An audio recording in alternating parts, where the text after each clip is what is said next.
I gotta make sure cut to the right scene. Hold on. The life of the rich and famous, guys. What is good, you guys? It's your boy Randy Anderson here with another episode of the Average Guy Podcast on the Average Guy Studios. And today, like usual, you guys know what we talk about. We talk hot topics. We talk sports. We have segments. Get it off your chest. And first and foremost, I want to thank everybody that's been listening, that's been sharing. Matter of fact, let me get this dude's name real quick before I start. His name is the Man's Brain Podcast. He's been sharing and retweeting on SoundCloud the last few episodes. So, hey, bro, appreciate you so much. Love the support, and you guys know I will always do the same to you guys. So, with all that being said, let's talk sports. And this one, is this it? Let's talk sports, guys. So, let's talk about some of the stuff that happened in NFL of late. All right, we have some NFL players being cut, like Martavis Bryant and a few other people. So let's talk about it. Lauren, what you got for us? Hold on, I'm gonna try to pull up some people real quick. Oh, my bad. I was checking out some new Nike gear I wanted to get this week. My bad. Yeah, no. Yeah, you know what? Why the brothers can't figure out how to just lay off the weed? I just want to know. I mean, now Oakland knew this was coming. That was the thing. Like, Oakland knew that he had, this pending case. They gave up a third round pick just to get him. And there's still some speculation that he may not get suspended. I think he's trying to fight the suspension at the current moment. But I mean, he's already been suspended for a year, so I mean, the next one is an indefinite suspension. So I mean, I don't understand why. I mean, they tell you when they're going to test you. Like, the NFL will tell you, right, we're going to test you. And so, I mean, I just don't know, what I'm saying, why he would want to risk his career, or I'll say his football livelihood for a bunt, man. I mean, I hate to say it, but it's just not that serious, man. I mean, he got to do better, man. And Martavis, brother, do better. I mean, Josh Gordon trying, you could try too. I mean, I ain't gonna say Josh Gordon gonna have success, but I will optimistically hope that he can figure out how to beat the weed so he can stay in the league. Yeah, that's true. Corey, what you got for us? Fuck him. Fuck him. Man, we done took a hit, man. My Raiders done took a hit this past week. We gonna talk about that. Khalil Mack and Martavis Bryant. Fuck them. All right. Fuck out of here. You knew it was. Now, the Martavis Bryant one, I think he was trying to take a flyer on a dude that's highly talented. You know what I'm saying? Derek Carr and Martavis Bryant, man, that would have been a disaster for everybody else, man. But with Amari Cooper too, man, what could have been? What could have been? Yep. All right, and let's talk about Dallas. Dallas has cut their kicker. That's Dan Bailey. That's been with them for a few good years. A really good kicker. One of the top tier kickers in the NFL. So Dan Bailey has been is gone from the Cowboys now. And now the thing we really need to talk about. I feel bad for my boy Corey, but we're gonna talk about his Raiders. Let's talk about them Raiders trading away Khalil Mack for 2 first-round picks. I will let you start off, sir. That would have been. They already offered a huge contract to Derek Carr. From what I heard via ESPN, it would have been 27% of the salary cap. And so they thought they wanted to make some more improvements. They wanted to make some more improvements and be able to spread their money out more. So they made a tough decision. So it remains to be seen. They took a gamble because they got 2 first-round picks and I believe a couple second-round picks. I forgot. They had 2 more picks, I believe. But they second and a third. Yeah, second and a third. Second and a Okay. Chicago got a 3rd-round pick. Okay. Yeah, 2nd and 6th-round pick, and then 2 first-round. I mean, that right there, 2 first-round picks. It's a gamble, but I mean, it's one worth. Man, Khalil Mack, man, he's one of those rare talents. I mean, a disruptor like J.J. Watt, man. Von Miller. But the NFL nowadays is a quarterback-driven league. So, and they have trust in Derek Carr, as an I still have trust in Derek Carr. I believe he'll, hey, but we're in the AFC West, though. You know, Derek Carr can easily be the best quarterback in this division. So, competition with Phillip Rivers. But, you know, the Chargers always find a way to screw it up. So, it's tough, but if any time was to do this, it would be now because of the way the division looks. Patrick Mahomes, he has some good qualities to him, but he's not there yet. And what's his name? Case Keenum. I don't expect. I think he's a good NFL quarterback, but I don't expect him to be a leader. He reproduce the same numbers that he had going on in Minnesota. So, nah. The Raiders, if any time was to do it, it would be now. But it's a tough, very tough decision. But he had a lot of money. He is asking for a lot of money, and that would have took up a lot of salary cap, and could have sold him short on having more talent spread across the board. You know what I'm saying, as far as the future. So yeah, it's a tough one, but it's a gamble though. So we'll see. We'll see if it pays off. We'll see if it pays off in the future.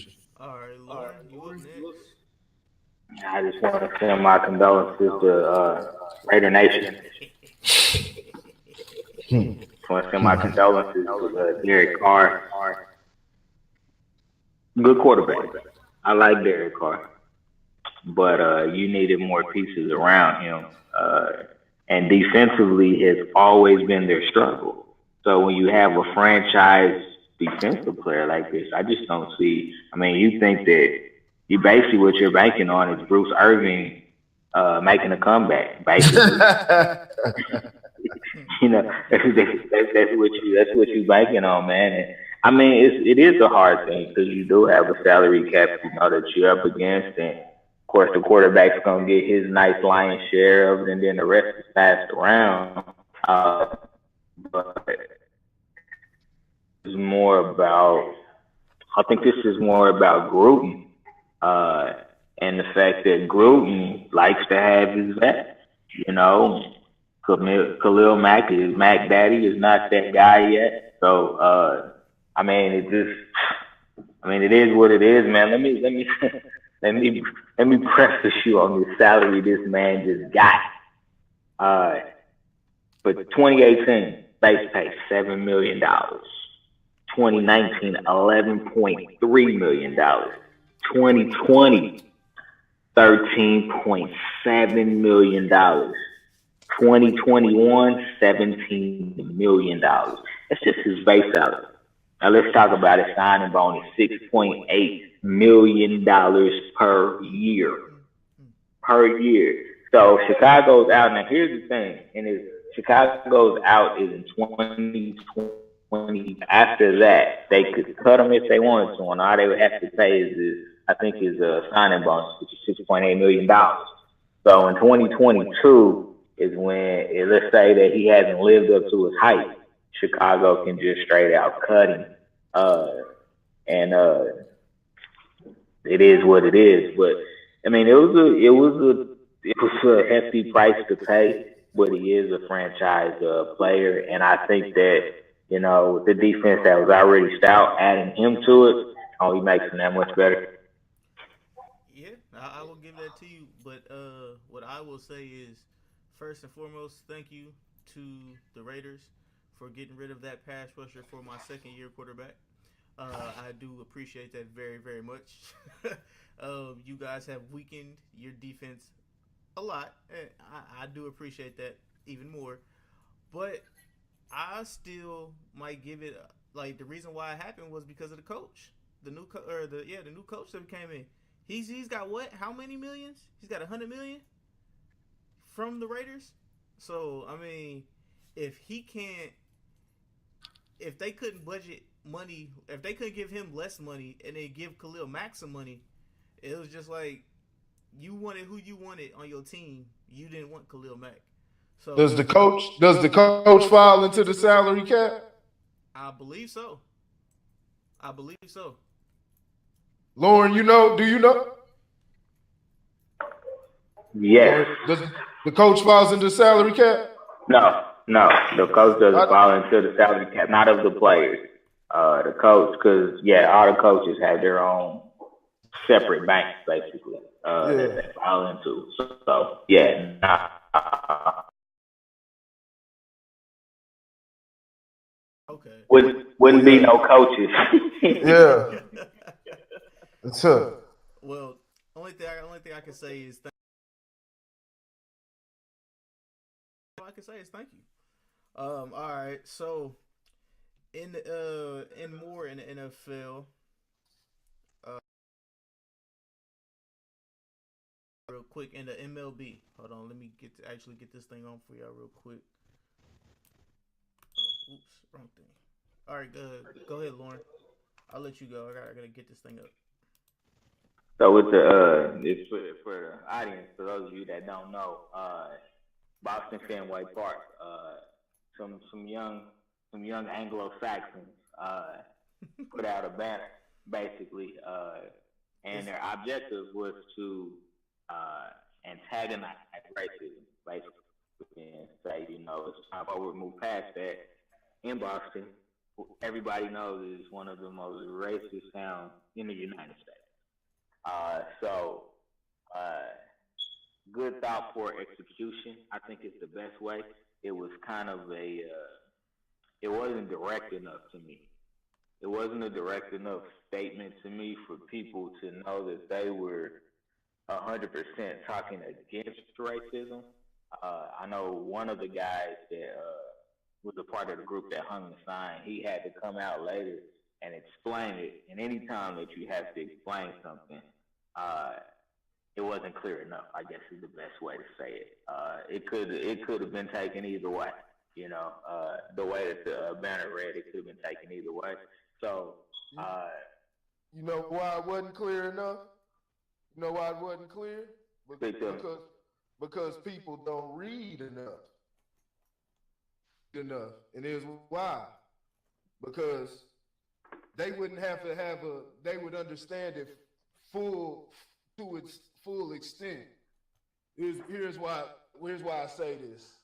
Because we've heard white folks use this phrase all the time within sports and different things, or baseball, they talk about it, or different things. It's as American as pie or whatever. I've heard that saying. I don't know the exact saying, but I've heard this saying a whole bunch of times amongst white people. So I believe it's something that was clear and it hit home. It wasn't racist. It was a truthful statement. It said racism is as American as, blank or whatever. I don't remember what it said. Yeah, it's baseball. Baseball. It's on the screen now. Yeah, and we know, but see, it would be jaded to people. People wouldn't understand it because there's only one group that racism can be attributed to in America. You know what I'm saying? Because it's not coming from no other side. You can have prejudice and different things, but racism is the system as a whole. There's only one group that's controlling the system, that's at top of that system. So it's So I think they were clear.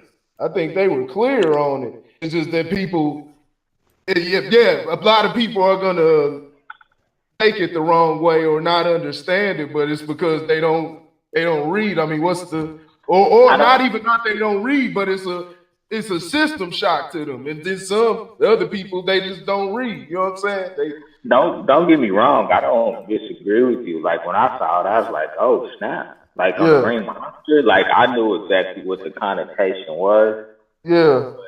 When I read it, and I reread it, and I read it again, the very first thing that came to my mind was this is gonna get lost in translation. This is gonna get lost in translation because of the ignorance of certain people. You know what I'm saying? And I don't mean ignorant in a bad way. I mean ignorant in its form. You don't know because you don't understand. You know what I'm saying? That's not your core focus in life. So you probably like, oh, okay, well, what? You know what I'm saying? I mean, it's just like the girls are foolish. You know what I'm saying? Like, what? I don't get it. You know? So, I mean, I think that's just some people's process. You know what I'm saying? I mean, people that understand what's going on, the pulse of this country right now, of course they understand the nature of it, but you're going to have other people that right, wrong, and different, you know. Like, it's like, okay. So that's why I'm saying, like, it would have been, let me say it like this, it would have been better if it was like that. It would have been better if it was more clear. I got it, and a lot of other people got it. But when you look at it as a whole in totality, you have to question, you know what I'm saying, the clarity of it. That's all I'm saying, is it just wasn't 100% clear. To us that understand the fight, we got it. But to those that either don't understand or don't care, understand, there's people that don't care. It's not because they don't like black people, they just don't care. You know what I'm saying? How clear can you get though? Racism is as American as baseball. I think that's the clearest statement you can. So what about the people that don't think baseball is American? Right. He should have just put bitch at the end of it so they took him serious and knew he meant it. Like, if you put, it's crazy. No, for real, like, if you put bitch at the end of your sentence, motherfuckers take you serious no matter what you're talking about. You know what I'm saying? You're like, racism is as American as baseball, bitch. Like, baseball has the whole. Like Baseball has the whole American stigma to it. But I understand your sentiment. America's pastime. You know I understand your sentiment. I'm not knocking you. I'm just saying. Racism is America's pastime and present. I thought it was masturbation, but fuck shit. Baseball. Masturbation too. You know what I'm saying? That's my pastime. Shit. Got me through the lonely nights. Shit, I want to watch no baseball. Shit. I get it though. What you got on it, Randy? What you got on it? Honestly, I seen it, and like my first thought was to actually pay attention to everybody else, like that was around me, who like that are actual baseball fans, and what they were gonna say about it. And it kind of happened like I thought it was gonna happen. They said people was like that they shouldn't do that in the baseball stadium and stuff like that, and I was just like, I mean, okay, I mean, hey, I got your opinions. I thought it was clever. I don't know how they got it in there. They had to have an inside man or something, but I don't know how they got it in there. But hey, it was striking enough to catch everybody's attention. So, have you ever been to a baseball game? Yeah. They not patting nobody down. They ain't patting no. Well, that's because you got good hair, so they gotta watch out for you. That's funny. You got good hair. I just went to a Royals game like 3 weeks ago, and I kid you not, I put my wallet and my keys in the thing, walked right on through. That was like, here, thank you, enjoy the game. I'm like, ooh, I'm patting down on nothing. So I mean, you think something like that, probably you know, one of them dudes probably stuck it down their pants or something like that. You know what I'm saying? Because ain't nobody in Kansas City worried about the Royals. ain't nobody about Ain't nobody about to get into a shootout over the Royals now. You the might Yankees. be. You the They might. Yankees are red. We having a rough You year. They might get in the shootout. Niggas shooting at each other at South Park. Them niggas used to that shit. We talking about the Yankees or the Red Sox or the Dodgers or something. That'd be another story. But the Royals, them niggas they still sleep at night. You better put some respect on my name. Time about my squad like that. I'm gonna go get my Royal hat. Damn it. All right. Y'all want to talk about this WNBA thing again?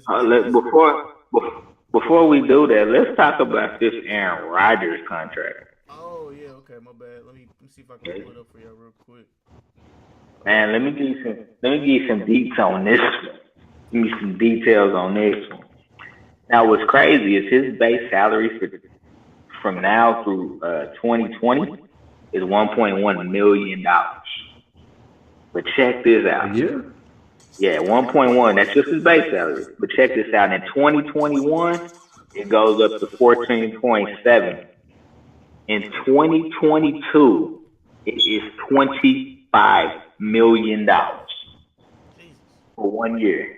Now, his signing bonus is where he got his money. He gets $11.5 million a year over the course of his contract. Plus, this fool gets a $500,000 workout bonus.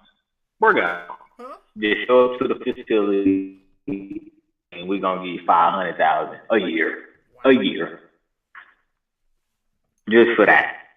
And 2020, the same with Khalil Mack. 2022, I'm sorry, is the year that, let's say Aaron Rodgers ain't that guy, his skill set starting to decline, they can cut him basically, and all they would have to sit on is the signing bonus, which is 11.5.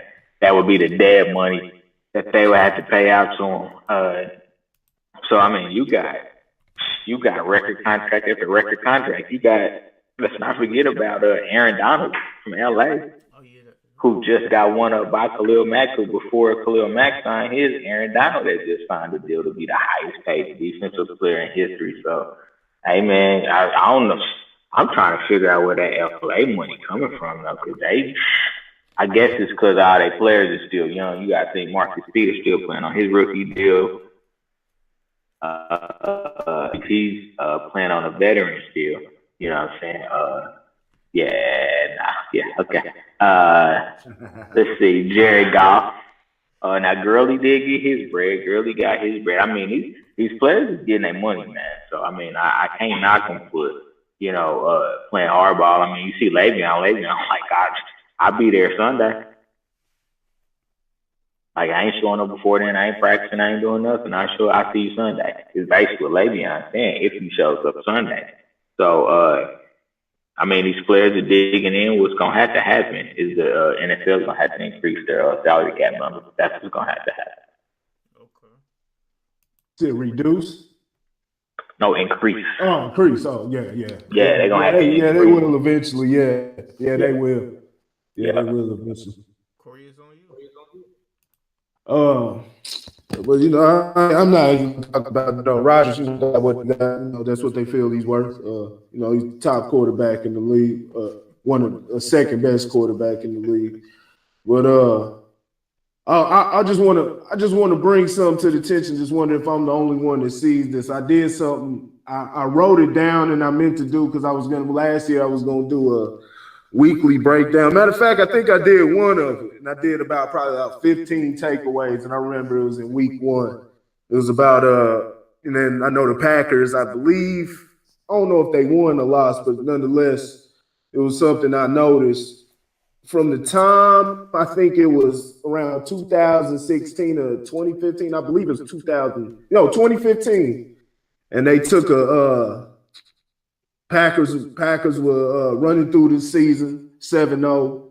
Denver Broncos 7-0. I believe it might have been different, but they were both undefeated and they met each other on Monday Night Football. And Rodgers and them got completely washed by the Broncos. And ever since then, I know Rodgers got hurt the season after, but he played a few games, but he wasn't able to play the whole season. He got hurt. Then he played the whole season last year. I've noticed. Am I the only one that notices the drop off in Aaron Rodgers' game? He has the numbers. He has the numbers. He has the stats, but with the eye test, when you look at Aaron Rodgers, look at him game to game, do you see the drop off? I believe the defense is building. Packers defense doesn't get enough credit. I wouldn't say drop off. For losing? Huh? I wouldn't say drop off, but the team's offense, his wide receivers, not that good. So he looks worse than what he actually is. I think when Aaron Rodgers makes some atrocious throws. What quarterback does? What great quarterback doesn't make terrible throws? Throws they should. But I'm talking about like a little bit more than usual. You know what I'm saying? A little bit too often. That's that young pussy catching up to him. Aaron Rodgers has been way too inconsistent. When he's great, he's great. But when he's bad, he is bad, especially against defenses. Aaron Rodgers has not beaten a top defense. I cannot remember the last time Aaron Rodgers has beaten the top defense in the league or thrown for at least 250 yards in a game or against a top defense. Now, maybe he has. I can't remember, though. He has. Say this. McCarthy has been incredibly inconsistent with what he considers to be his focal point. Like, he wanted to develop this running game, but he using Ty Montgomery as the running back, you know? And so they have no consistency, and I think that's just the team in general. Whether it's offense, whether it's defense, offensive line is always injured. You know what I'm saying? One of the big dudes on the line is always injured. So, number one, they don't have a balance. And now that McCarthy's trying to find it, it comes at the price of some bad play calls. I mean, McCarthy, to me, I put him in the same category as Andy Reid, a great offensive coordinator that shouldn't be a head coach because he doesn't know how to manage the game. He doesn't know how to say, okay, we got to put our foot on the gas pedal and not take it off, because he does a lot of taking his foot off the gas pedal.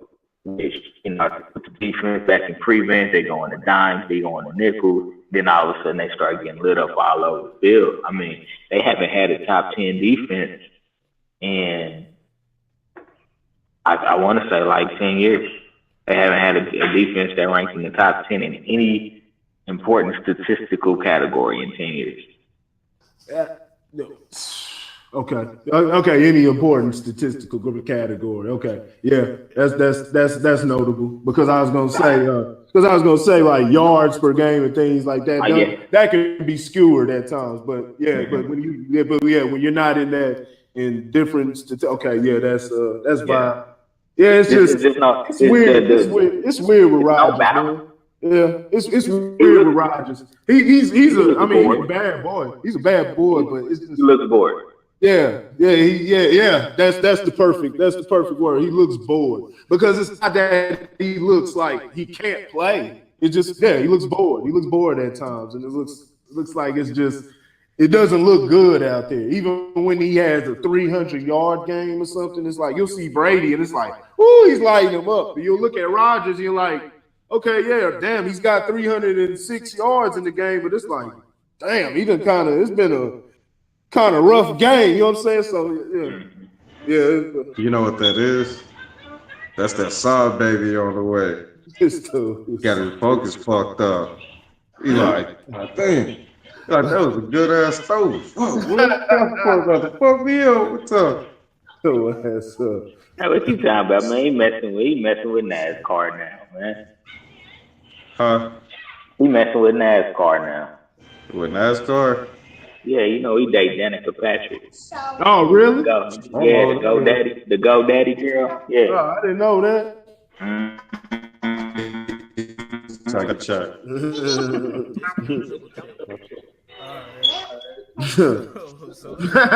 Discount double check. Let's go ahead and move over to this WNBA versus the NBA debate yet again is back. Is back in the front running, I guess, of this debate world. Well, I forgot what her name is, but she said that Harrison Barnes should not be making more money than her. What are you guys' thoughts on that? I'll let the renegade go first. Go, go ahead, Ryan. Huh? Man, I think they should just keep their opinions to themselves.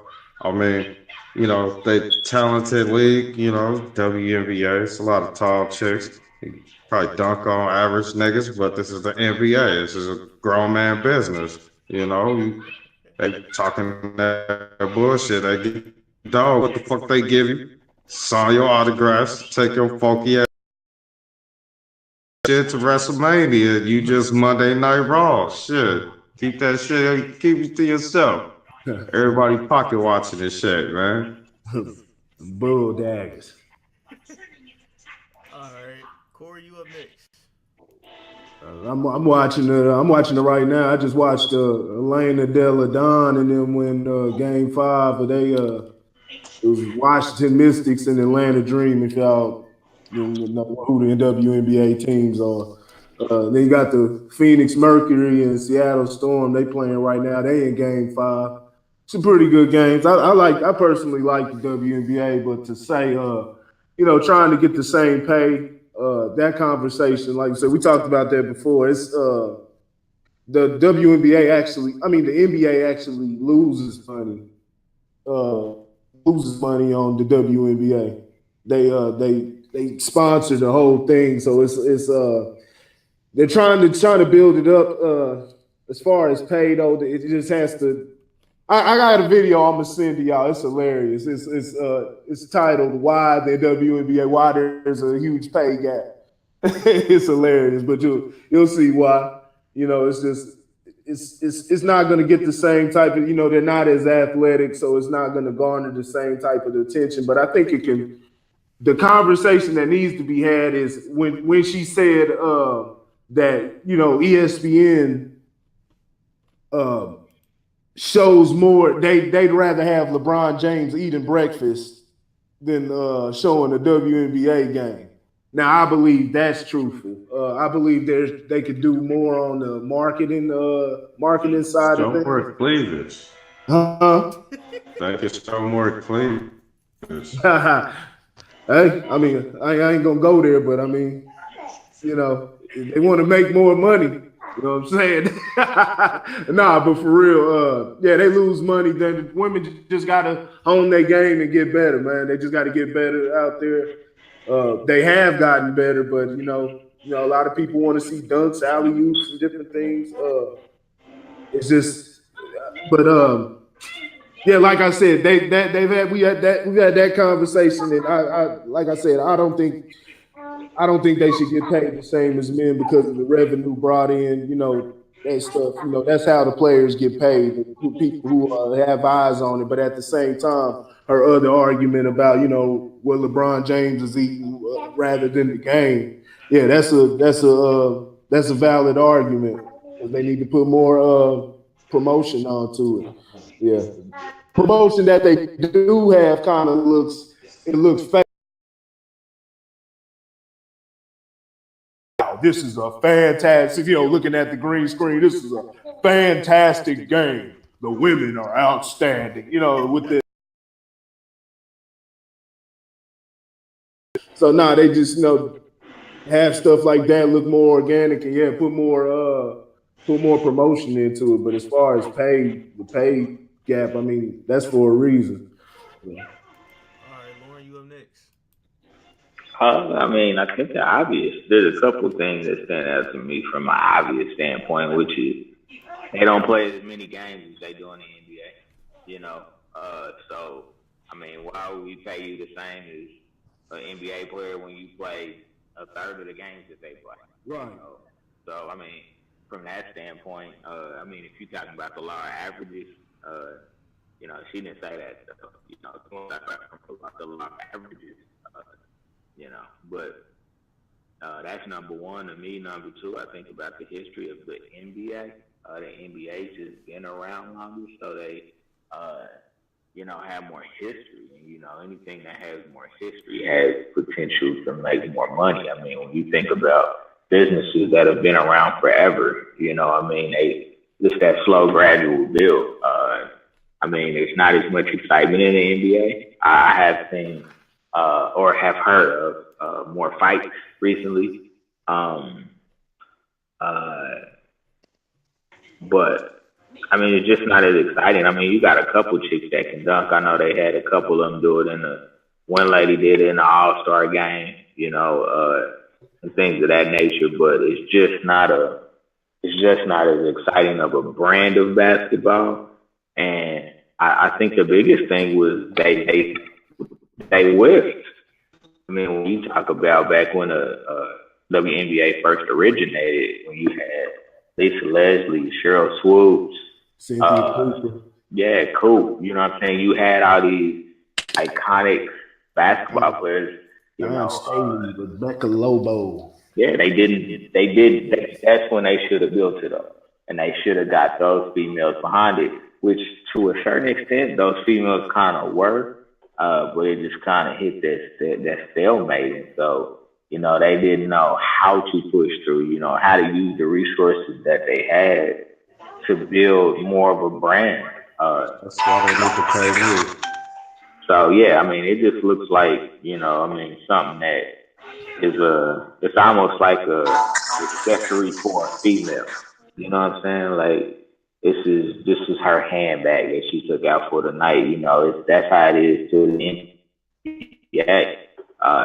And so I mean, there's ways to get it done to where they get more money, but to ever be paid like an NBA player, they would have to give more too. And I mean, if they're willing to do it. 82-game season, with a fuller playoff. I mean, they don't even have as many WNBA teams as NBA teams, so it's even hard to do a full playoff, multiple rounds. They don't do 7 games, they only do 5. So, I mean, there's a lot of reasons why. I mean, I support equal pay, across the board, but you have to put in equal work and give equal value in order to get that. So, and they don't even play, and then they play 5 games in the last 2 rounds. Because the first 2 rounds are single elimination games, and then the top two teams in the league don't even play until the final round. So,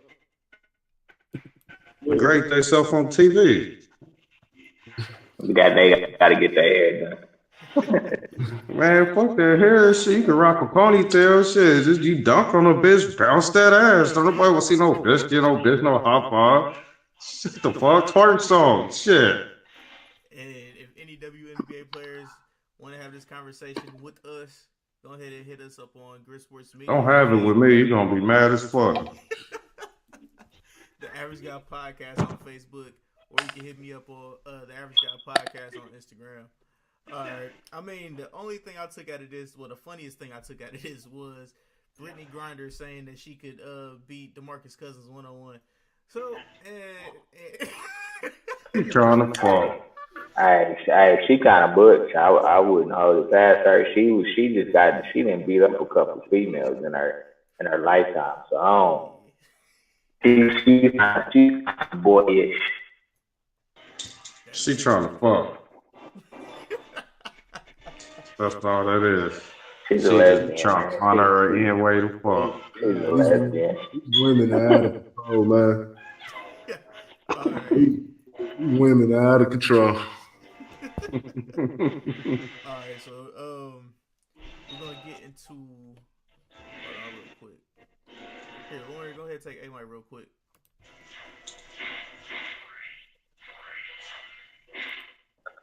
Slide into some entertainment news, man. News you can't use. MGK and Eminem. Who won or who's winning? Who lost? Will embody MGK so much that he destroys his career? What will happen? Corey, I'll let you jump off. I haven't even heard none of the songs, man. I personally couldn't give a fuck about either one of them white boys. I heard a little snippet of MGK's joint. Sound like he was going in. Said he supposed to be the rap devil and everything. Sound like he went in, man. I don't know. I'll probably listen to it eventually. I just haven't got around. To it. Man, people. What kills me is when people do all this. Oh, it's good somebody finally went at Eminem, went at Shady. Shady's a cold battle rapper, but hey, man, they give him too much. You know, like, oh, Eminem's not the one to fuck with. You know what I'm saying? When it comes to diss songs and like, who Eminem really came at on the lyrical level? No, I mean not on the lyrical level, but who of his victims was lyrical? You know what I'm saying? Or in the rap game, or was somebody who could stomp him out outside of Ja Rule.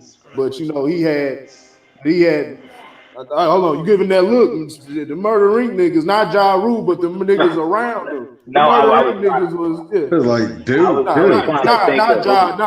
not Ja Rule, but you know what I'm saying, the Murder Inc. niggas. But you know, he had his protection around him, so he knew he could throw his shit out and then, you know, stand behind the guys like, hey, I got, you know, G Unit and Dre's people, you know, the West Coast niggas, West City. But I'm talking about you know, he just guys like Fred Durst and Britney Spears, Big Zeno. You know what I'm saying? And like I said, they scathing. He dropped scathing this, but it's like, you know, you really ain't got nothing really coming back at you. Now I could be wrong. Maybe it's somebody I missed. Now I heard he did some people on this new album. Now I haven't heard this extent, but I'm talking about. So I won't even count this new album. Y'all can fill me in a little bit more on that. But I'm talking about even before that. Eminem's always had that stigma. He even had that stigma back then. But it was like, okay, yeah, he gives them fire. You know what I'm saying?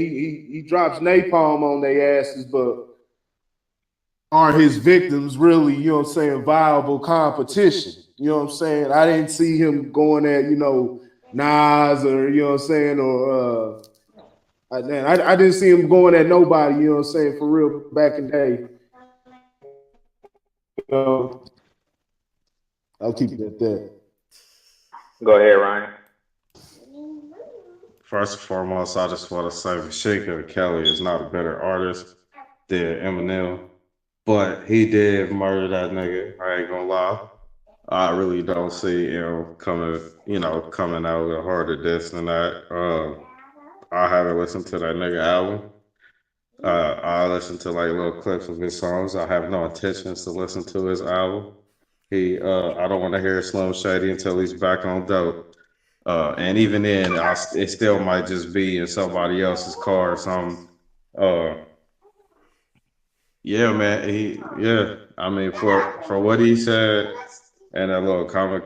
What do you call it? Kamikaze or kamikaze? Kamikaze. I had a problem with that first and foremost because Twista already got a fucking kamikaze album, and that motherfucker was dope. So for this nigga to name a surprise album, Kamikaze. Yeah, man. I don't know. He too old, man. Honestly, that's the problem with a lot of niggas. Like, it doesn't. Like, a lot of these new cats is trash anyway. But it's different when you new and you relevant, and then you going up against somebody who was relevant like 10 years ago. And, you know, it doesn't make you a terrible artist. It just means, you know, you're not relevant no more. Like, your time passed. Like, and then, even then, it depends on who you're talking about. Like, Nas, like the Nasir album, that was dope. Probably going to be a classic one day. You know, Eminem putting out an album, it doesn't excite me at all. He needs to get back on the drugs, man. It's all. And then when you listen to the content of Machine Gun, MGK shit, you have to read the lyrics. Go to YouTube, play in the background, read the lyrics. Hey, don't get me wrong. No, me personally, I do want to hear. I'm a download M's album. I just ain't had a chance to get around to it. I want to hear M spit again. The shit he's been put out, like I said before, shit he's been put out has been very subpar, very below average. That we sit that I'm not afraid and all those little songs. He had a little white girl singing on the little hook, those little pop songs, but. From what it sounds like, it's getting a lot of buzz, and people sound like he's back on his hip hop shit, and he was spitting, The he's spitting idea hard on was this album. cool. Like the idea of calling out like a lot of Asian rappers, like that shit is cool and all, but he was probably not the best person to do it. Out the game so long, like Why not? Because he been out the game. yeah, That's even better reason to do it. Put these niggas back on notice. Step but he your rap sound like game up. he sound like he been out the game though. There's a difference from niggas not seeing you and you come back and you still got it to niggas not seeing you, you come back and they like it's like when Jordan left the NBA. I mean when who the fuck left came back and they really didn't they just fucked up their numbers basically. It's like Tyson and his prom. He could have went out on top, but he decided to come and tarnish the shit that he put together. I don't know, man. I don't know. Somebody needs to get that nigga a sack of perks or Xannies or something. That'd be really interesting.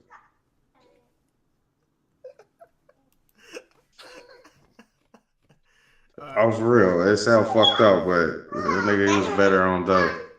Sober him and not too. Alright, let me first and foremost preface my comments by I love the white on white crime.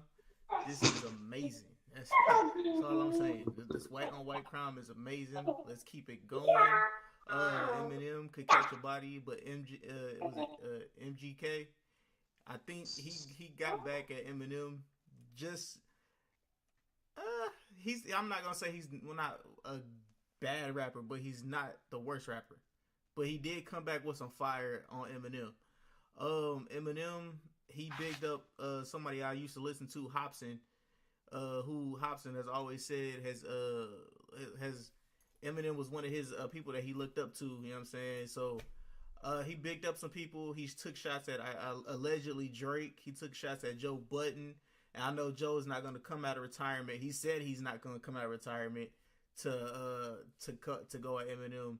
So I mean, the only person I would honestly love to see Eminem somebody come back at Eminem would be Joe Budden, because I believe Joe Budden could wipe the floor with Eminem. Just on the double entendre and all this other stuff, Joe could wipe the floor with him. So I mean, it would be a good back and forth battle, but Joe would win. That's just my opinion on it.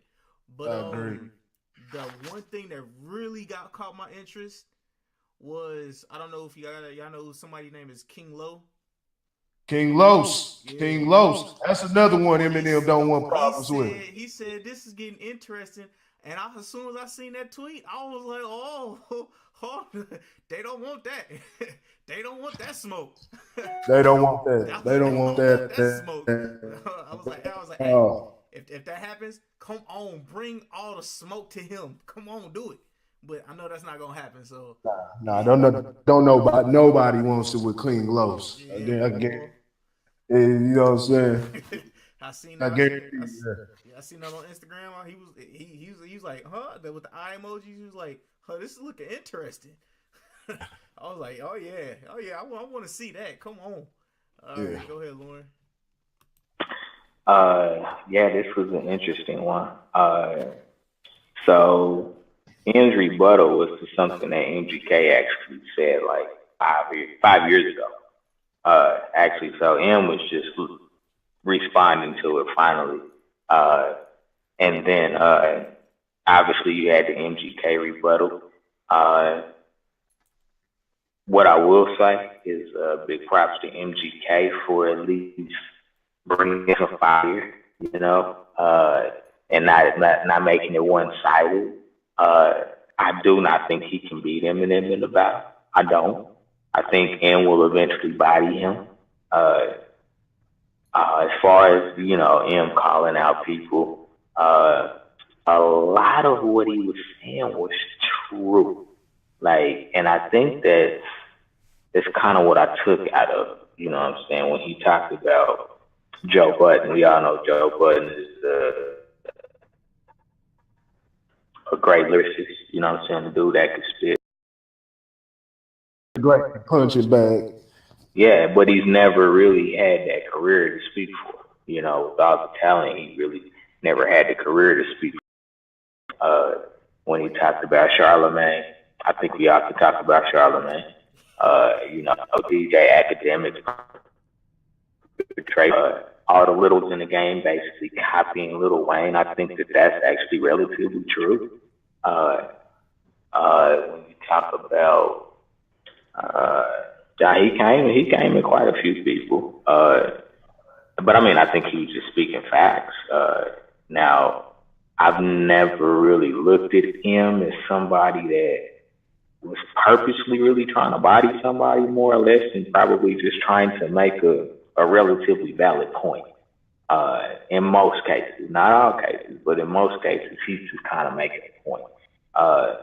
I appreciate him kind of saying some of the things he said, because the game has gotten so watered down with the sound that, I mean, we talk about it all the time. The OGs need to stand up for the game, for the game of hip hop, not these new dudes is just different, not trash.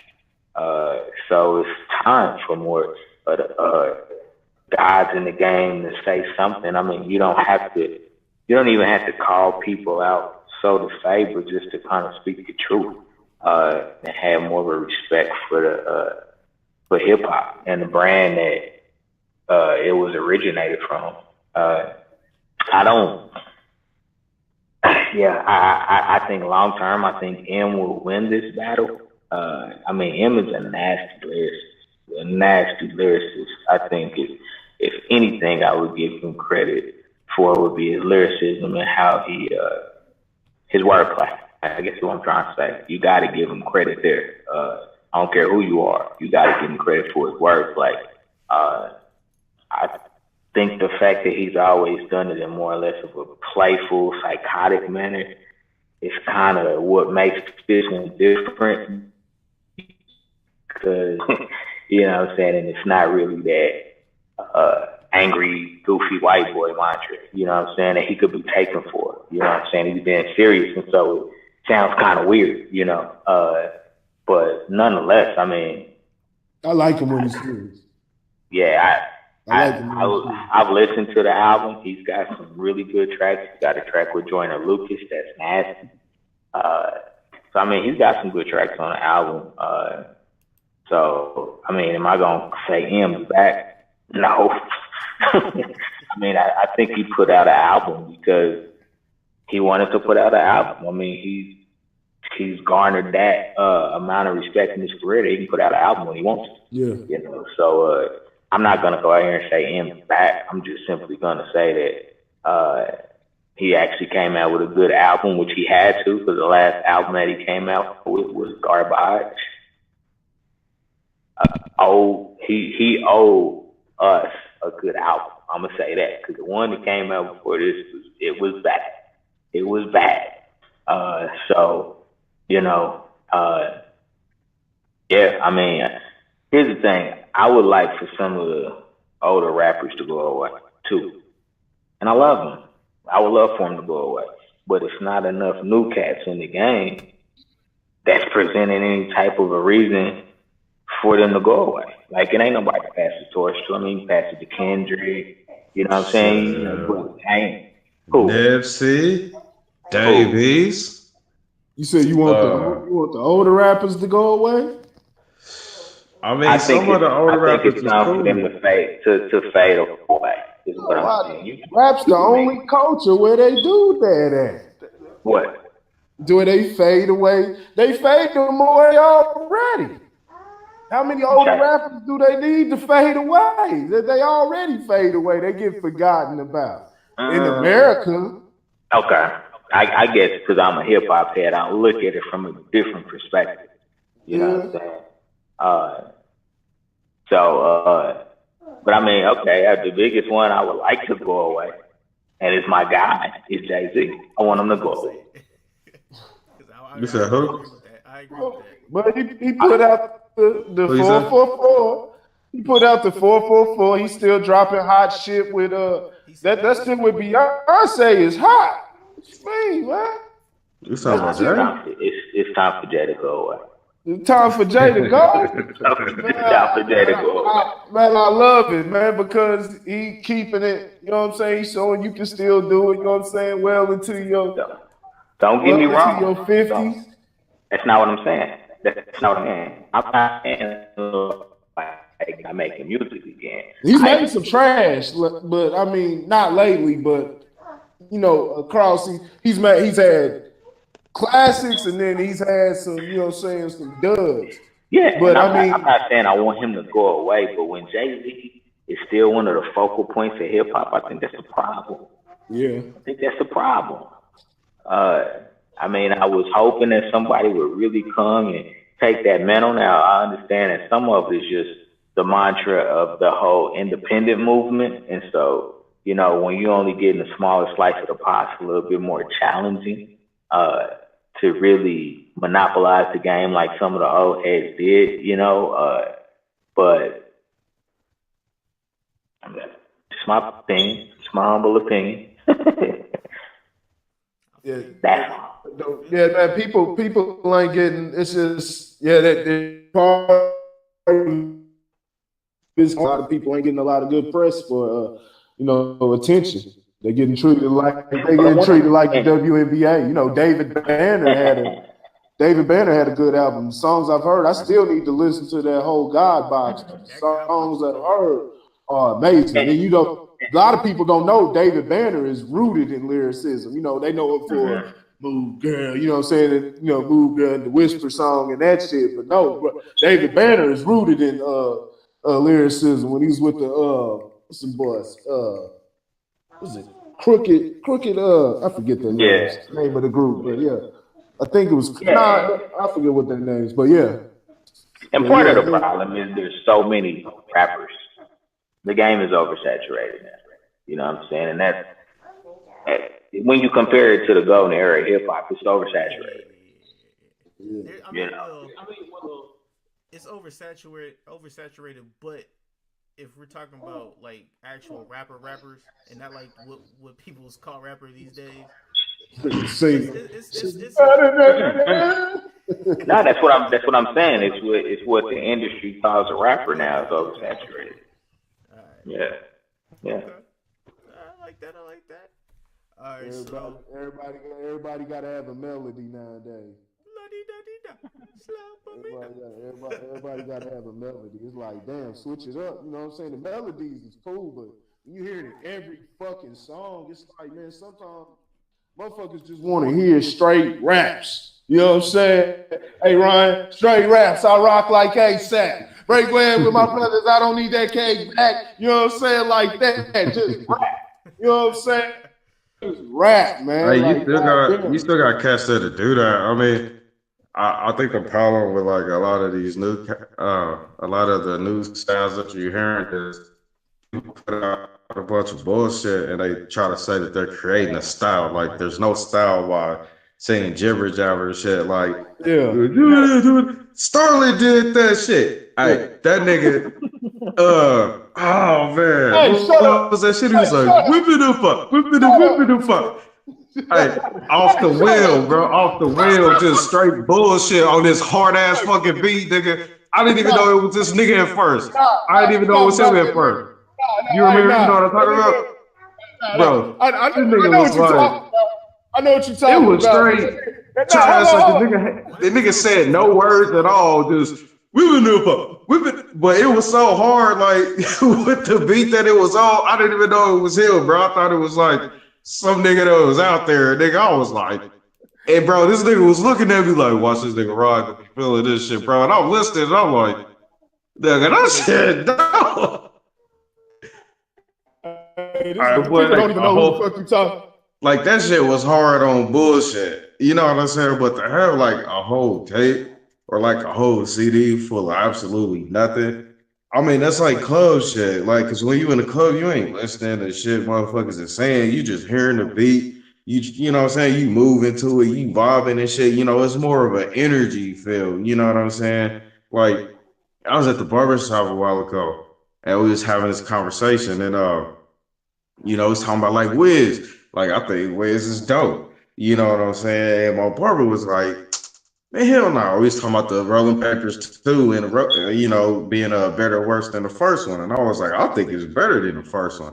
And dude was like, hell nah. And there was some slaps on there. I was like, I mean, it depends on what you want to hear. Like, in my opinion, if you want to hear some shit that's gonna get you hype on your way to the club and shit, you probably don't want to throw in a Wiz CD and just let that motherfucker ride. You know what I'm saying? Because you gonna get relevant verbiage. You ain't gonna get no. You ain't. I mean, he'll have like some hype tracks, but like I said, it's not something that you want to throw in and just let it ride on your way to the spot. You know what I'm saying? You could throw in fucking Waka Flocka Flame if you want to just get turned shit on your way to the club, nigga, and don't nobody speak of that nigga. Like, but if you just chill, like you just vibing, you got some shit on your mind, or shit, if you smoke, hell yeah, throw that motherfucker in there just. But then you look at, people be like, oh, well, what exactly are they talking about? Well, this nigga, for example, talk about stunting, business, money, and smoking, and bitches. That's the same shit a lot of these niggas that don't be talking to, they don't actually have real literal songs to talk about. Whipping it, cash. You know what I'm saying? The same fucking thing is just a different sound. So, Hey, I'm telling you, get on your head, dog. Hey, that nigga ain't here to defend himself either. I said the shit was funny though. Get on your motherfucking head. That shit was hard, bro. It was hard in the motherfucker, but like I didn't realize that this nigga was actually not saying shit at all until after the fact. Cause I was like, damn, that's a hard ass beat. And like whoever the fuck this is ain't saying shit, nigga, but nigga, I was there. That shit hard as a motherfucker, This nigga but then you got people who put out shit like that intentionally because they still get that reaction. You know what I'm saying? Like I'm not gonna take out Victory Lap and throw in no Migo bullshit. I'm not gonna take not serious. I mean, I don't know. I just know anybody with little in front of their name probably ain't getting no airplay with me. Lil Pump. Lil Tochi can't get no play with me no more, man. Lil Tochi get play. Carter 2. No, my like father, like son, and on back. You know what I'm saying? On everything on back. Starting with Carter 3. Now he has some shit where he's spitting. You know what I'm saying? Lil Wayne's a killer on the mic when he's at his peak, but you know what I'm saying? But he did drop a lot of bullshit. It was getting overrated. He dropped hella bullshit. He dropped a lot of bullshit. It was getting overrated around that time. But yeah. All right, y'all ready for the next thing? Yes, sir. All right, more in world and entertainment news. The pastor and Ariana Grande. Let's talk about it. Come on, praise Jesus. Oh man. Oh wait. You know what that was? What was it? You know what that was? This whole congregation that was that Dirty Mac. That was that Dirty Mac. That's exactly what that was. Then now look, here's the thing, man, and I get it. You know what I'm saying? You're a member of the clergy. You know what I'm saying? So what happened? So at a Aretha Franklin funeral, Ariana Grande is one of her. You know what I'm saying? You know what I'm saying? And so the pastor walked up and put his hand around her waist, like up by her, like her titty. And what he say? He was like, my kids was talking to me about Ariana Grande, and I was like, Taco Bell got something new. Dead real. For real? Boy, she was uncomfortable as a motherfucker, man. Now, no, you ain't going nowhere. Now, here's the thing though, and I'm not one of tradition, so to say, but your dress was a little bit too short. I'm just gonna put it out there. It was just slutty enough for a funeral, man. Mm-hmm. It was just slutty enough for a funeral. Mm-hmm. But he ain't had no reason to grope for her like that. Corey, I kid you not, man. He was dirty macking live on national TV. Yeah. In front of however many people there. I was like, yeah, and then, he apologized. I didn't mean no disrespect. I love, what I'm saying? I don't know Miss Grande. And I was like, stop it. You was dirty macking and you got caught. And don't get me wrong. If you look at a lot of the footage, Jesse Jackson, the whole front row was like ready to rub with her. Like, she nice. None of them know who Ariana Grande is. None of them. You know what I'm saying? They just saw the short black dress. Which, by the way, if you looking for a black dress, you need to holler 79 Rose for the plug. I'm just putting it out there. But anywho, yeah, it was bad, Corey. It was bad. Like, he made the clergy look real bad. Yeah. Dirty macking is fine. On the other hand, another pastor made the clergy look good. Who? At the funeral. Farrakhan. Brother Farrakhan. Boy, that nigga was so robotic. He didn't. I don't think he winked the whole time. He was just. Who? Farrakhan? Was I supposed to give a speech at this motherfucker? Oh no, Farrakhan's sick, man. That nigga, he didn't even have a phone out, nigga. I'd have been in that motherfucker like. I had that motherfucker on shutter mode, nigga. That's the difference between you and Minister Farrakhan. Yeah, it couldn't be me. Corey. It was an 8-hour funeral, man. 8 hours. You would have done something too. You would have went and got something to eat and came back. You would have did something. 8 hours. That nigga didn't go take a piss, nigga. He just sat there. He chilling. The whole time. Stoic. He was like that grandma in the church that got like the real small purse, but it hurt like a motherfucker when she smacked you with it. Like, stop asking me for that damn hard candy. Sit your ass still. All he needed was his presence, man. It just shows you, man, that you know what I'm saying, he's still viewed that. You know what I'm saying? He's viewed that and doesn't even want to be looked at like that. But he's viewed as a leader out here. You know what I'm saying? Just off what he does. He breathes. He gets called a coat and shit like that. But coats don't breathe. Coats don't breed leaders. You know what I'm saying? But he's not who I was talking about. I was about to say, because them big ass glasses, he probably was sleeping. Nah, leave Farrakhan alone, dog. I'm alone, dog. I'm about to ride on you niggas, man. Hold on, dog. I'm about to talk crazy,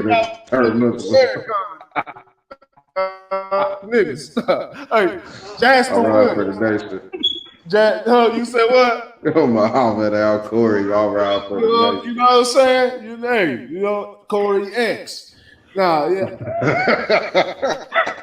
It was Pastor Jasper Williams, though, when he got up there and started talking about one thing that black folk don't like to hear about is black on black crime. Black folk don't like to hear that. They like to turn away and start talking about it happens with white people and stuff like that. But what y'all remember what I was when I was trying to rap and all that shit, man, what I could call my damn my mixtape, you know what I'm saying? Because I always had the concept in mind about percentages, even before I learned more about, you know what I'm saying, life in general and saw that how it applied to certain things. People need to understand percentages. You know, yeah. Aretha Franklin definitely appreciate Pastor Jackson. Hey, fuck him. Because, you know, I appreciate none of it. It was 8-hour fucking funeral. I appreciate none of it. So you got an 8-hour funeral, and all they want is, you see, black people won't come out to anything. You won't get all those people to, you know what I'm saying, if it's something that's actually, you know, will show up. But if it's a big Aretha Franklin funeral, somebody's celebrity funeral or something, or somebody everybody knows, they're gonna show up. They want to be seen. They want to get, you know, get put on the cameras or see everybody else, or just be in the motherfucking place to be. You know, nah, you know what I'm saying? So, you know, it's at the point. It's like, man, anytime you get black people in a certain setting or whatever, fuck it, say what's on your goddamn mind. There ain't no proper time, and there's always proper time or the wrong time for this. And like you said, Lauren, it's 8 hours fucking long. I'm not about to sit here and listen to 8 hours of people. Let's talk about what Aretha stood for. You know what I'm saying? The different things Aretha stood for. And this is something, you know what I'm saying, even if she wouldn't have fucking co-signed and talking about, oh, Aretha wouldn't have liked that. Well, who gives a, I'm not even gonna say that. Who gives a damn? But I'll just say she's dead. She's dead. So she can't make a damn. She can't make any input on that. I'll leave Aretha out of it, man. Aretha stood for much more than just singing, you know, singing and putting on the shows. Aretha was with the struggle 100%, you know what I'm saying? She was with, you know what I'm saying, trying to see black people, you know what I'm saying, advance. Aretha was, you know, vocal about different things, you know, she was always, sometimes she wasn't always right, you know, Aretha get on some of the young people, you know what I'm saying, and throw some shade on them, but, you know, but Aretha was solid, you know what I'm saying? She was solid. She was with the shits 100%. Aretha was a gangster. People don't know that Aretha was from Detroit. So you know, that was the perfect time to say that shit. You know what I'm saying? Because he didn't say nothing. But he talked about how, you know, there needs to be fathers in the damn house. You know, we talk about racism so much, and we always talk about the white man, the white man. Okay, we know what the white man does, but at some point we have to put the focus on our accountability and the things, or not necessarily accountability. Let's clean up what we can, control what the fuck we can. And so it's like when you start having that speech within the media, that's when it's, you know, the media talks about it and they spin it in the outrage, and then everybody else is outraged about it because they don't want that. They want this whole, you know, war. They want to keep promoting race war and this and that, and keep pushing their narrative, you know, about different things. It's like, it's crazy, man. No, everything he said was 100% right. Everything he said in that speech was 100% right. It was just about us taking accountability for different things, and this is what Aretha stands for. It's all within the same plight. Seeing black people make it, get up out of this, because we have been targeted.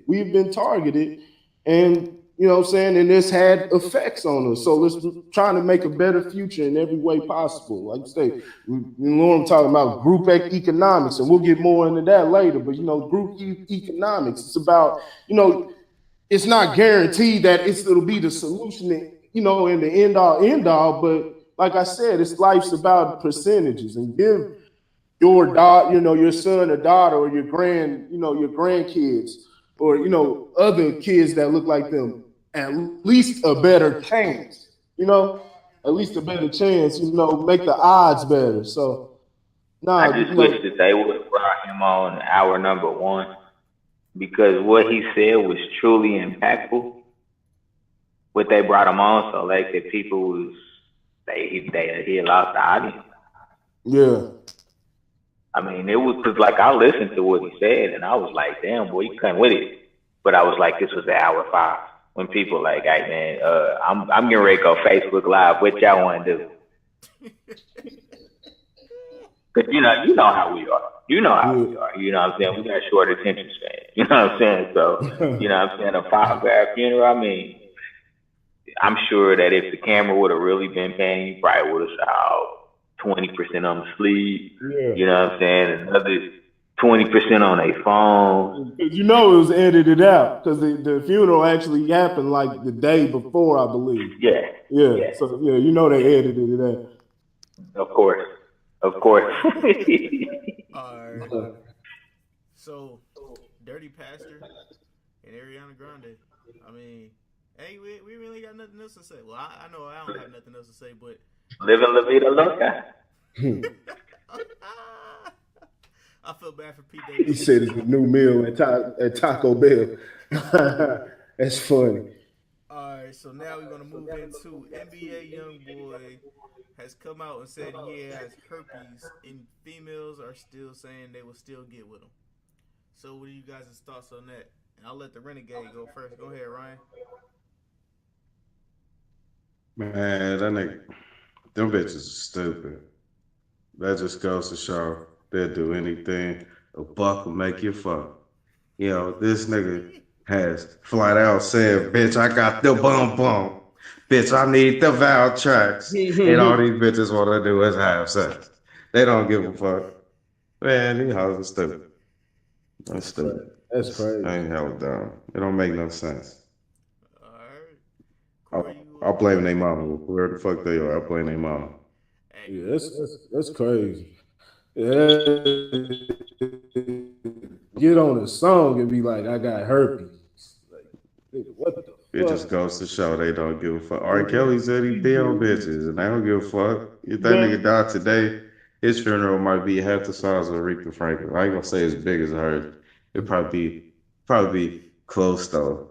Probably close. The Pied Piper gonna have all the little girls in their diapers, and the mamas, they probably wearing their Depends and shit. They all gonna be out there supporting that nigga, man. These bros don't give a fuck. Yeah. They don't care about none of that shit. All they see is them dollar signs. Yeah, they will be out there. Yeah, he's still gonna get some pussy. Raw. Yeah. Probably, you know what I'm saying? Dude had like I heard he got like 4 baby mamas. Dude, what? Is he even fucking 18? Like 19 or something like that, or 18, something like that.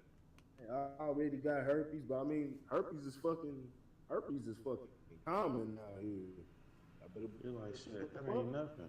Herpes is, nigga. Everybody in that motherfucking mama got herpes. Y'all better strap y'all motherfucking shit up. It ain't worth it. It ain't worth it. It's so normalized now, this nigga, he say it in the goddamn rap lyric. Right. You know what I'm saying? It's in the news. What bitches talking about, they fuck anyway. It's nasty, man. It's just nasty. It was, but I mean, I'll commend him for his candor, his candidness. That was just a song, man. Don't believe that shit. He said what? I don't know. He said you got that shit, bitch. That was a video. Then it confirmed. Then his girlfriend came out and said, and his mama. She has it. Yes, his mama said he got it or something. And then girlfriend came out and said, yeah, he has it. I got it too. It's like, man, never should gave you niggas social media. Oh, for real. All right, you up next?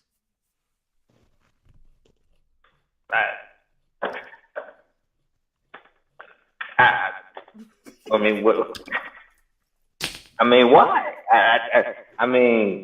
There's some things, like I try to tie some pinch of logic to just about anything somebody says. Even if it don't make sense to me, I'm like, all right, I see where his logic came from.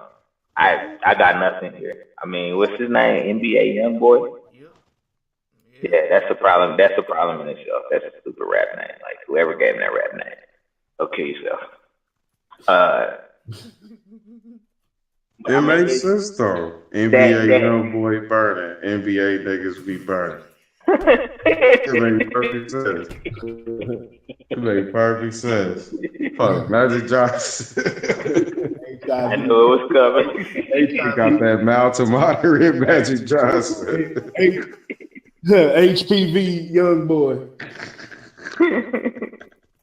Nah, man. I mean, what can you say, man? Like, I mean, that's how you know ignorance just runs deep.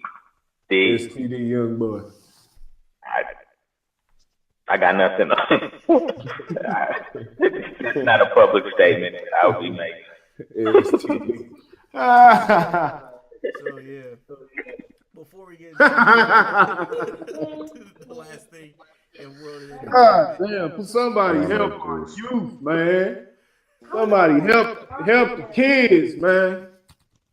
yeah, I mean, Hopefully they ain't into that bullshit anyway. But you know they are. Why is this keep on falling? so I mean, Because we won't go to sleep. everybody to know, strap up because I don't know if everybody knows, but this is a little PSA. They have some new type of herpes coming out, and it's a flesh-eating type of herpes or STD. My bad, not herpes, STD. My bad. Oh, this nigga, what? Can you get it from getting your dick sucked? That's all I Wait, want. nigga, even still, nigga, what? Yeah, bro. Can you get it from head? That's all I want to know. New STD out. Yeah, and it's flesh-eating. What'd you hear this at? It was on one of these like Doctor's office. Nah. Why you got that sweater on, nigga? Nah, I actually send y'all. I'll send y'all the screenshot I took of it. But yeah. Nigga, what? Nigga, how does it? You know what I'm saying? Jesus Christ, a new STD. I ain't no shit. Hold on. T-virus. Yeah, right. You know what I'm saying? Is it focused? It's reported in England. I see it right here. Cooked it up. It's called In England. Cooked up fresh out the lab. Right. Fresh out the lab. Hey man, all I know is I want everybody to be safe out there and to Unbelievable. be safe. That's all I can say. Unbelievable. I'm glad I'm married. It's not even worth it, man. Casey and JoJo said, "Don't rush it."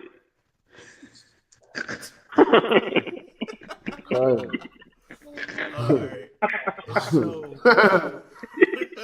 Hey, anybody seen that movie School Dance? Yeah. Hey, remember Mike Epps was like, I see it. Smoke pleasure. It's like you just take the skin at the end and tie it in a knot.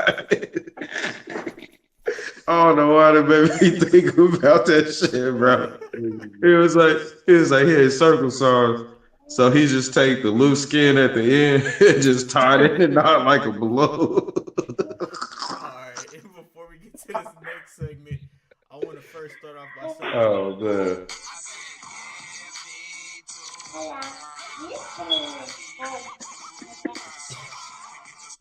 So I want to shout out to Colin Kaepernick for getting his, I guess a little, not a was it a commercial, or getting his sponsor with Nike, and everybody going ballistic about it. So let's talk about it, guys. I'll let Lauren go first. Hold on. Now you didn't just pull out Air Force. Yes, I did. You have to give that. Air Force One.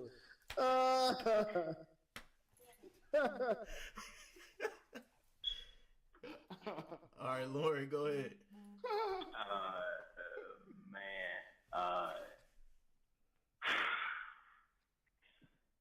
Congratulations, Cap. Your hard work paid off, brother. Your hard work paid off. This has been in the works for quite some time, actually. He actually renegotiated his original contract with Nike. So this is a brand new contract that will basically take care of him. You know what I'm saying? I mean, he's been taken care of anyway. because of his guaranteed money that he got from the NFL. I'm sorry, he got the last 2 years because that was just part of the contract that they had to pay him. So he got his bread from that standpoint. But I think the bigger overlying issue here is that Cap took a stand. I mean, he knew. He probably didn't know. I'm gonna put it out there. I don't think he knew this was career suicide. But ultimately, it's become career suicide. So from that standpoint, I mean, what is the slogan? Hold on, let me put it on the screen real quick so I can let everybody see it. It says, "Believing in something, even if it means sacrificing everything." That is the slogan. Yeah, which I mean is not very much different than what your grandma used to tell you, which is you don't stand for something, you'll fall for anything. Right. Yeah, not true. I mean, there's a lot of lessons to be learned, especially in our community, because I even went publicly on record saying I don't know why Cat isn't speaking out until I really started to dig into some of the details and really understood he couldn't speak out. When he had the lawsuit with the NFL, that by the way is getting ready to go to trial now. They've got enough evidence to take it to trial. He had to be quiet for that. And just as the undertone, I mean, this, I was talking to Corey about this earlier, and as I was perusing social media, I was watching a lot of black people say, this ain't shit. And I was like, really? Like, this moment ain't shit? Like, I mean, you gotta be kidding me. This is big.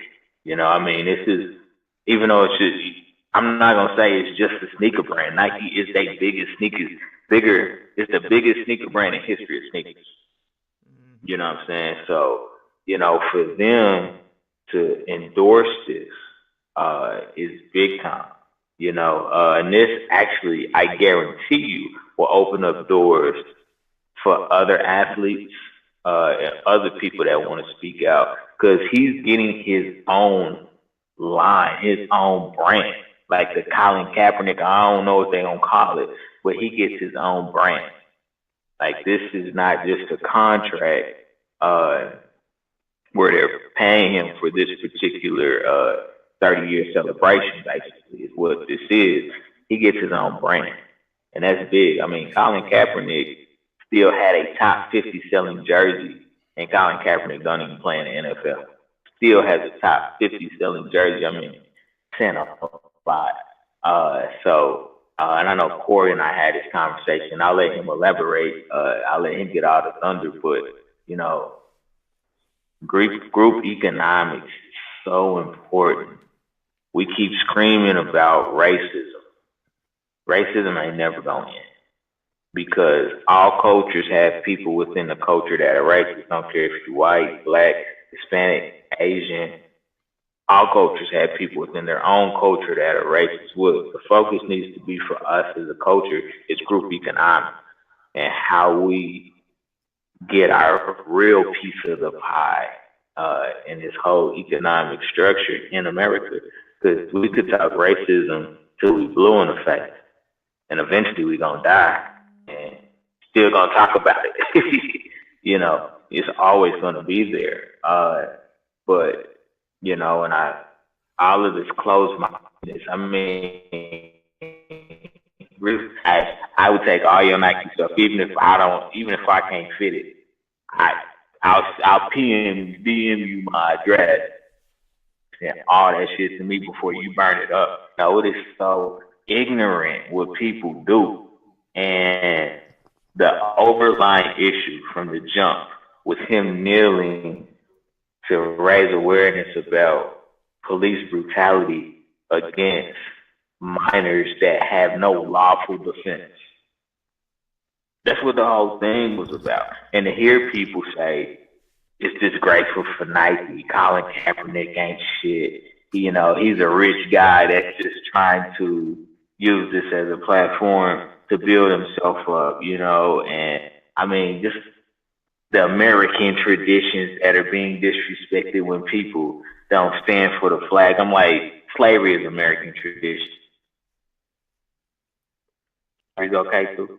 And, I know I told Corey this earlier that the issue is our inability to see beyond what we understand. We all disagree with certain things, but the key to it is, do you understand it before you disagree with it, or do you dismiss it because you don't cognitively understand it? And I hear so many people saying it's disrespectful. What's disrespectful about kneeling for something that doesn't support or represent you?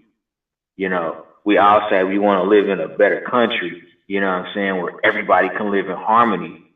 But then this is disrespectful. I'm like, the guy went to the armed forces and said, what is the best way to do this? What is the best way to do this? And they said, hey, man, if you just take a kneel, that'll be fun. And people still like, oh, no, you got to stand up. I'm sorry, but if you're not going to stand up for me, why the hell should I stand up for you? And so it's just ridiculous to me that people are so close-minded about this entire issue. And now that Nike is saying, oh, yeah, well, we're going to get behind it. Now all the people saying, well, I want to boycott Nike and this, that, and the third. I mean, Nike probably like, that's fine. We just made $43 million off of this. So keep boycotting this because there's plenty of people that will still consume our brand. And so, now you good. And so it's just, man, like I said, big up to Colin. You know what I'm saying? When you stand for something, there is some type of reward that comes if you stand for something. And we need to get behind this momentum that we have, and really start to, make our consumer dollars matter, number one. And number two, focus on what's important and not the shit that we can't control. Next. Corey, go ahead, man. I'm going to let you go ahead and jump off, man. Yeah. I just want to say one thing. I was saying on the race, I got to throw a little bit, I got to get up in there. I will say the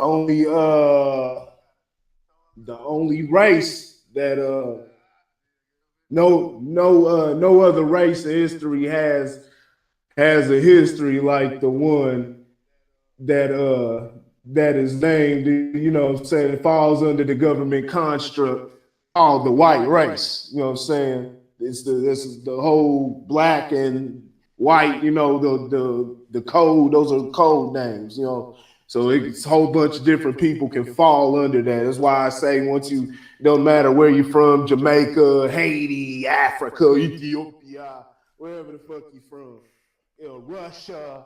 If you black, once you touch American, you dark, look like me or whatever, dark, nappy hair, what I'm saying? The features, different features. You're classified as black once you touch American soil. That's simple. You know what I'm saying? That's how. Randy got good hair, so do he count? Randy's black. Randy's black. Randy's a nigga with good hair. You know what I'm saying? They put with what you mark black with Hispanic descent on the application, but still you black. You know what I'm saying? I'm a bronzeman. Black got black features. You know what I'm saying?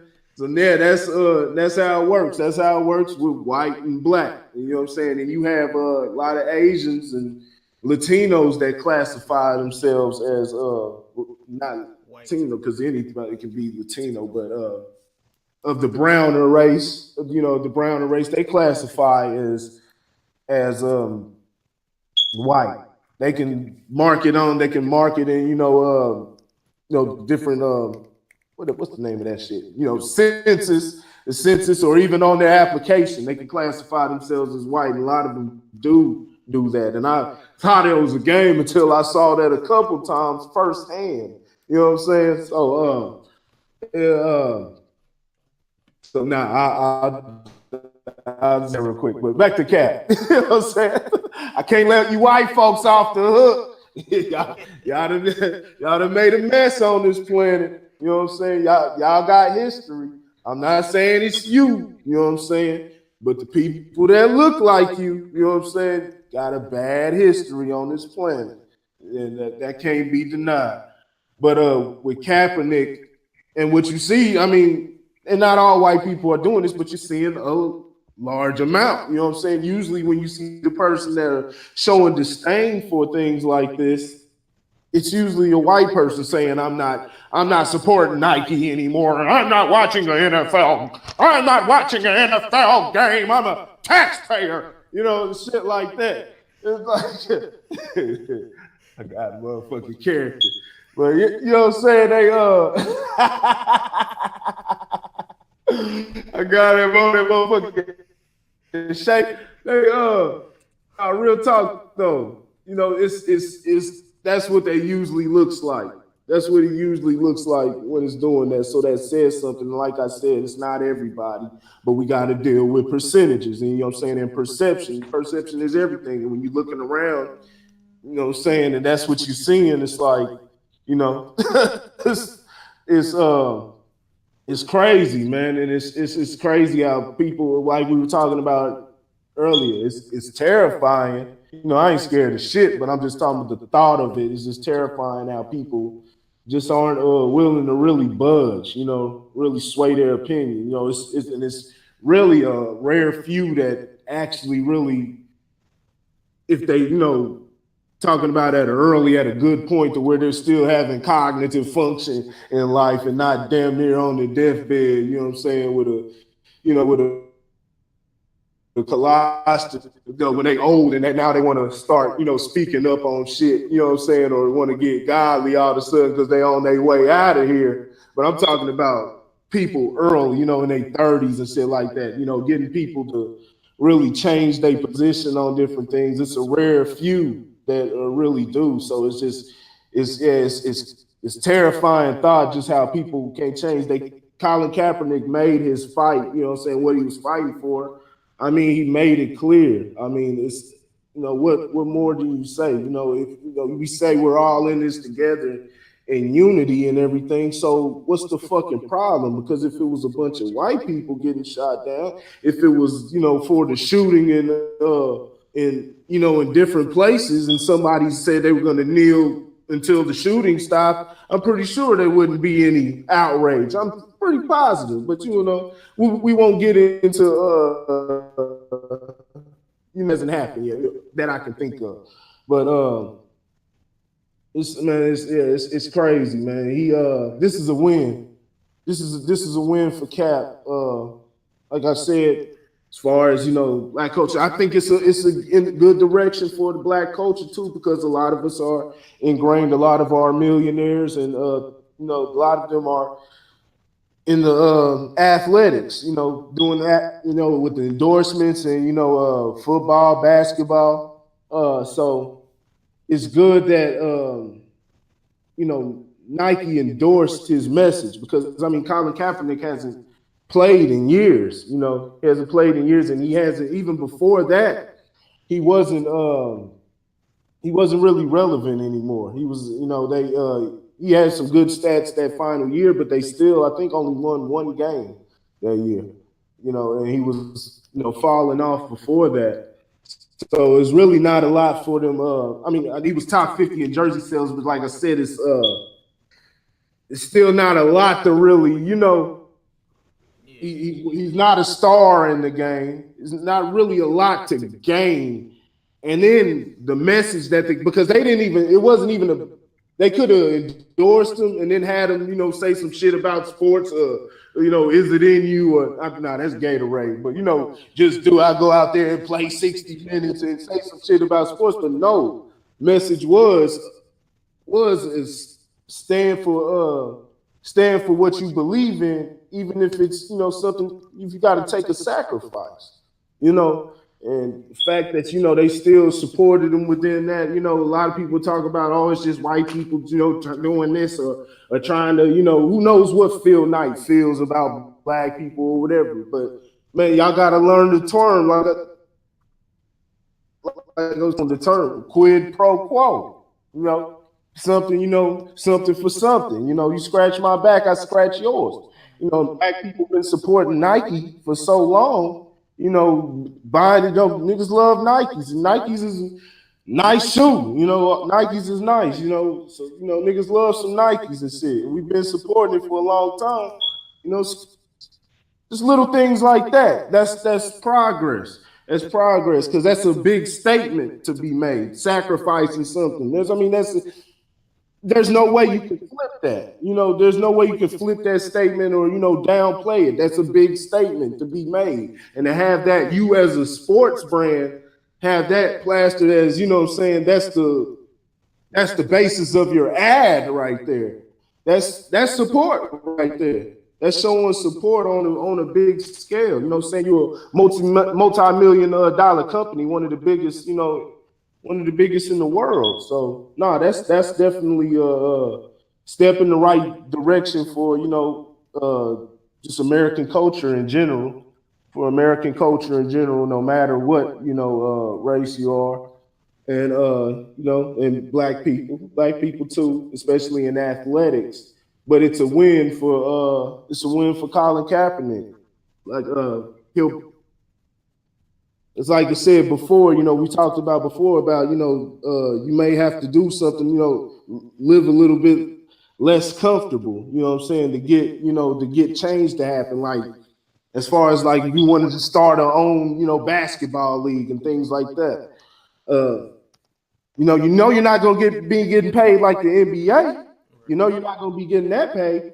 But so, you just gotta live a little bit comfortably, budget a little bit more. The house ain't gonna be as big, you ain't gonna have 62 rooms, you may have to get 20 rooms, but nigga, you gonna motherfucking live though, you be all right, but you too bought into the American dream, and you on its titty, you a baby. America is your mama, so you can't grasp the concept of that, But Colin Kaepernick, I think he was down for it, he stood like a champ, and he's fought it, he ain't cried about it, no nothing, he's lost a lot of money, a lot of money that could have, he could have been making in the league, but like I said, Nike's holding him down, and that just proves, sometimes it pays to stand on something, because like I said, they'll live a little less comfortably, but he's good. He's good on money.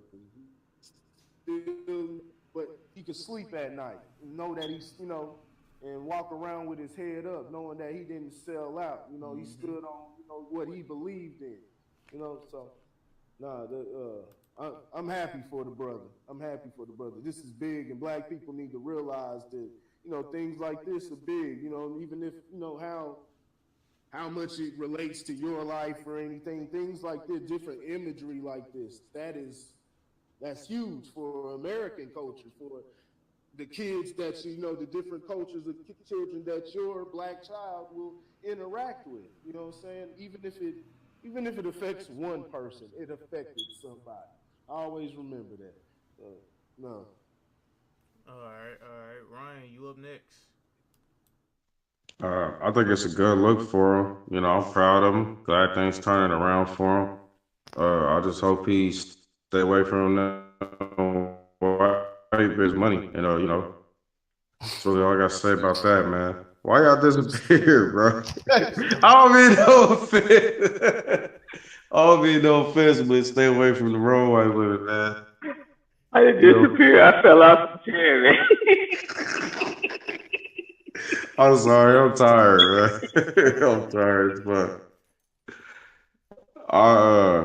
I'm happy something positive came from the bullshit that he had to go through behind the statement that he was trying to make. Honestly, I feel like nobody really owes him anything, but the respectful or tasteful thing to do would be to um, give the man credit where it's due, because he wasn't just speaking for himself; he was speaking for everybody. He kind of used that platform to voice a lot of shit that people don't have the opportunity to say to the crowd. And as far as like motherfuckers burning up their clothes and their shoes and shit like that, man, fuck them. Shit, it's already paid for. Like, nigga, you ain't fucking hurt nobody. Nigga, like, made they bread. They talking about they stock drop. Man, it's a fucking $1 billion company off a check mark. Man, these motherfuckers got $1 billion off of headbands. You think they give a fuck because you burn some socks? Them motherfuckers ain't got shit else to do with they time, man. They like children looking for attention. You know, uh, like burning LeBron's jersey. Okay, I get that. I get that. Do it again. That okay. But I mean, just to be destroying shit, it makes no sense to me. Like, and then think about this. It doesn't make any sense. And it's simpletons, man. You got Trump talking about that's a terrible message. He's the main one that endorses messages like that. That's his whole thing, is saying what he feels, no matter what the sacrifice or whatever it is. He's gonna say what the fuck he feels. Exactly. And all of a sudden, when a nigga says it, oh, that's a terrible message. That's exactly why he needs to stay right where the fuck he is. Right. So people will be like, oh, fuck Trump, he's terrible, this and that. Fuck, I'm happy where the fuck he at. I don't agree with the shit that he doing, but I'm happy he where he at, so motherfuckers can see, they can see the truth behind the real powers that be. You know what I'm saying? You may not like this dude because he's a fucked up person or he got fucked up ethics and shit like that. It's bigger than that. You get to see there's powers way, way more deeper behind the scenes. Have this man out here telling all these fucking truths and shit that, he put it all out there.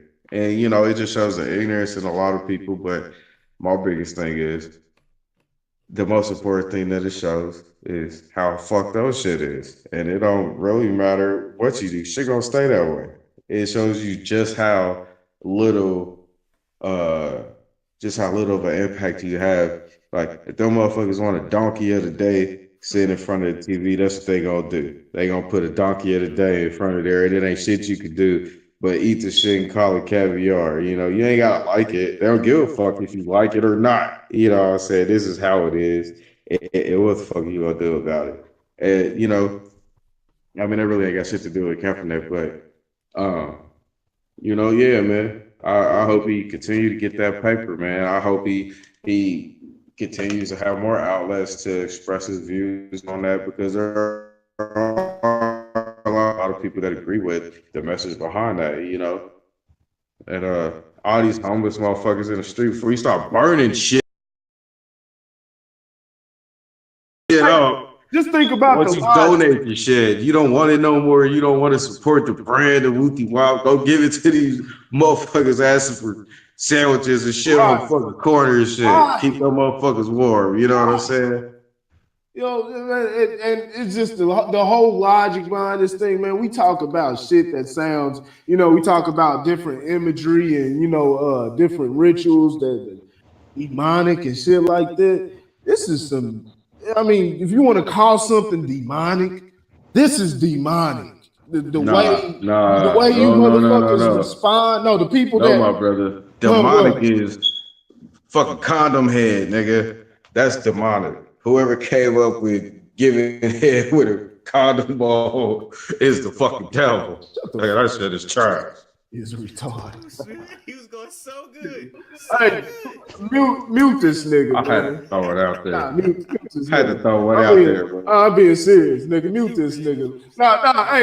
But real talk. It's just the fact that you niggas, you know what I'm saying, motherfuckers that'll respond to something like that with the message like that and just, even hold a grudge for kneeling. He's out the league. I mean, you got him. He's not playing anymore. And because Nike decides they support him and they want to support his message, what about that message don't you like? Like, please tell me the logic.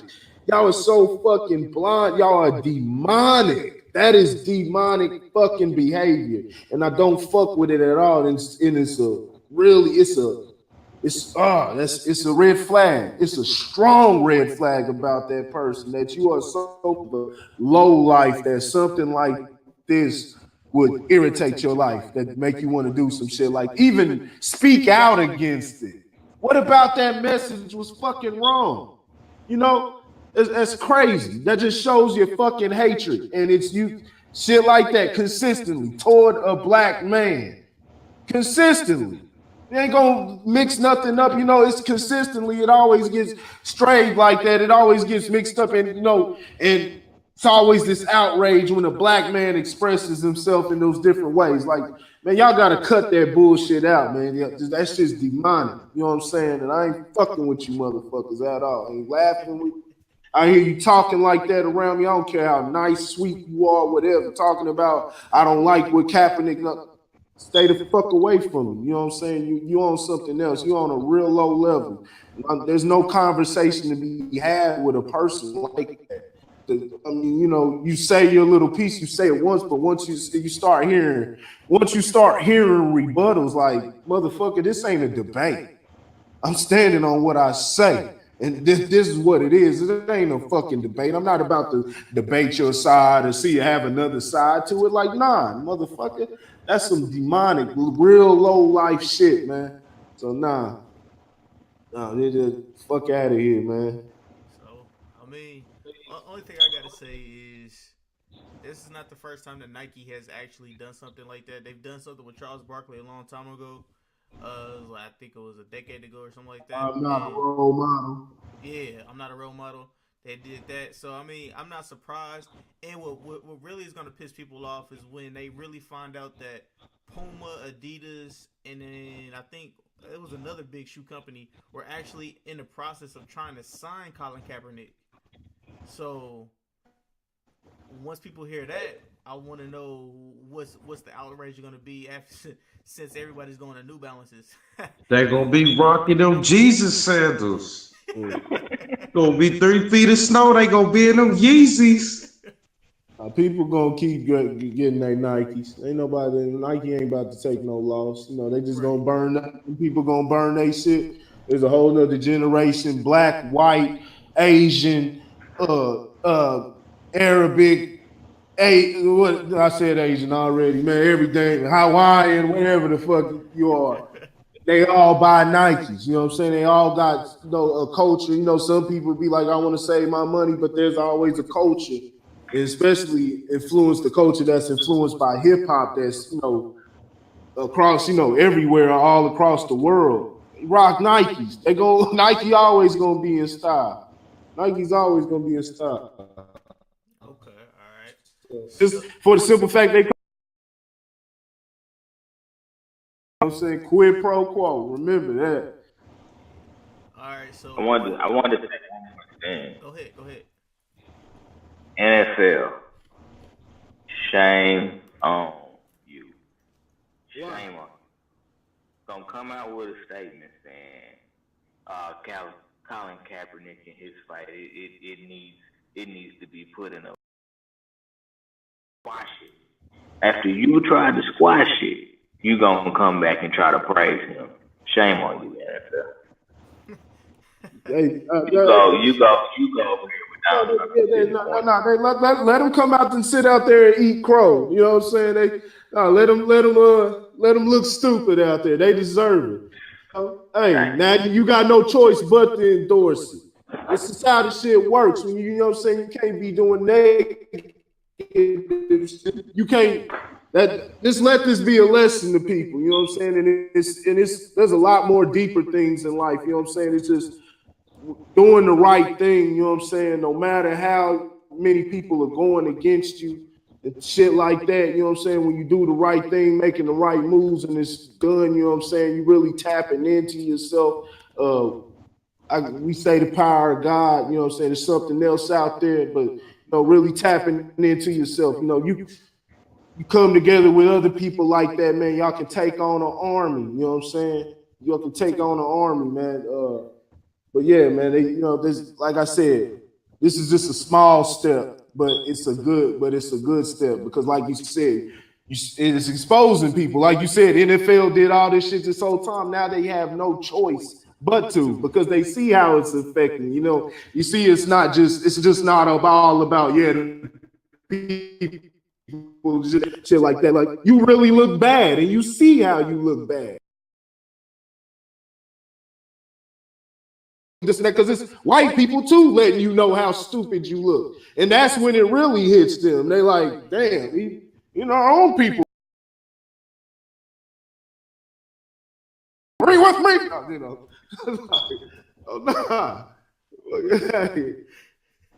You practicing your white people voice this episode. Fucking around. So since we're winding down, let's get ready to. I really want to say first and foremost, make sure you guys check out the Facebook Grit Sports Media on Facebook, the Average Guy Podcast on Facebook and Instagram, and stay tuned for a lot of stuff that we got coming up pretty soon. But first and foremost, let's get it off your chest. Good, bad, or indifferent. Who wants to go first? Ryan, you want to go first? I'm gonna go first. All right then. Go ahead, go first. Yeah, we got this dude on the air tonight, and he's spitting all this knowledge and everything. But let me say, congratulations, brother Corey, with your union, with your bride, brother. Congratulations, man. I told y'all already. No, you didn't. I just found out, nigga. No, you didn't.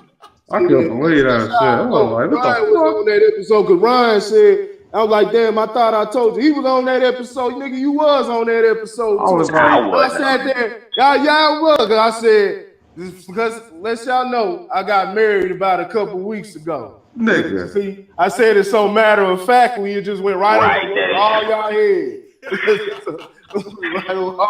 Right. I talked to this nigga like 2 or 3 days ago. I appreciate He's like, it. yeah, we over to Houston. I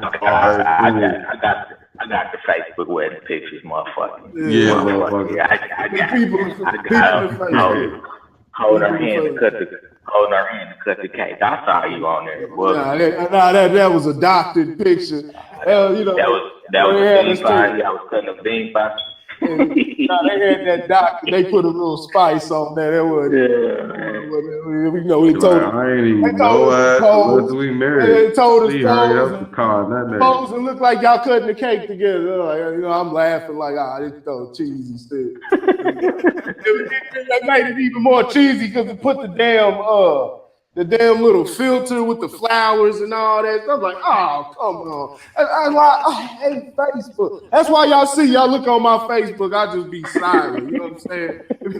People tell you, I'll put a like. Well, you are one of them people. But I ain't gonna call like I got real quick, just like your shit. But I'll be silent. I'll be silent on Facebook. I'll pop up every now and then. Well, congratulations, brethren. Welcome to the club. Yeah, appreciate it. We been, me and my wife, we been married. You know what I'm saying? We just made it official.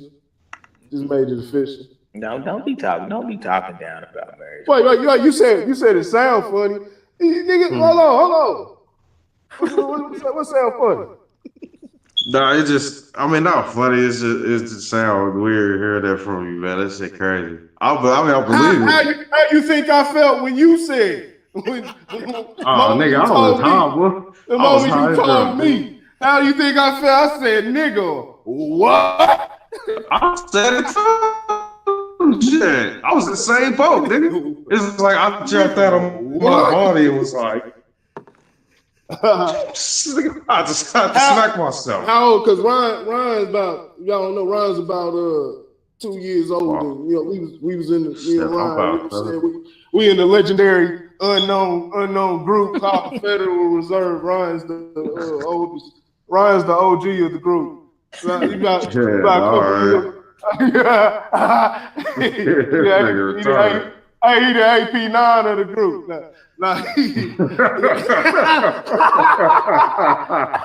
That's fucked up. He a couple years older than me. How old was you when you got married? Man, I wasn't old enough. Well, yeah. I didn't know no better. You about 20. You about the same age as I am now. What? 29. Shit. Nah, it was a minute though. Nah, because Nah, I'm like about 24, about 24, something like that. okay, yeah. Nah, yeah. When this nigga got married, I said, nigga, what? Nigga, and it been a long funeral, boy. It been a long ass funeral, nigga. It's all right, man. This shit is like this shit about 7 years longer than the Aretha Franklin's funeral, nigga. It was a slow death. This shit worse than cancer, nigga. God damn. This shit worse than cancer, nigga. God damn, man. I can't even say. At least I still got my hair, nigga. It's fucking dirty all up in this motherfucker, man. Hey, that's always a dub, man. Oh, thank you. Shit, Dan. Shit, Dan. They're gonna wake up stressing, nigga. I'll be scared to go to sleep. Nigga be scared to go to sleep, bro. Scared for the day, like I'm trying to forget. You'll have that George Jefferson. Nigga, I'm going straight to Jordan, nigga. Cut all this shit off again. I ain't got nothing. I appreciate it. I appreciate it, y'all. I ain't got nothing. I'll let that be my get it off your chest. We going back and forth. I ain't got nothing this week. I had some earlier, but I don't remember it. At least you ain't got to use no rubs no more, bud. Oh, you probably wasn't doing that anyway. Shit, 8 years of the game? Shit, you been out there. Yeah, you keep that.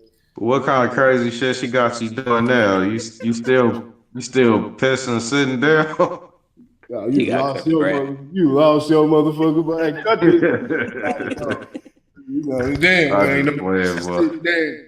All right, Ryan, I told you, put that motherfucking toilet seat down, bitch. Put your ass up. Yes. Man, shit, I got all kind of shit, man. But shit, honestly,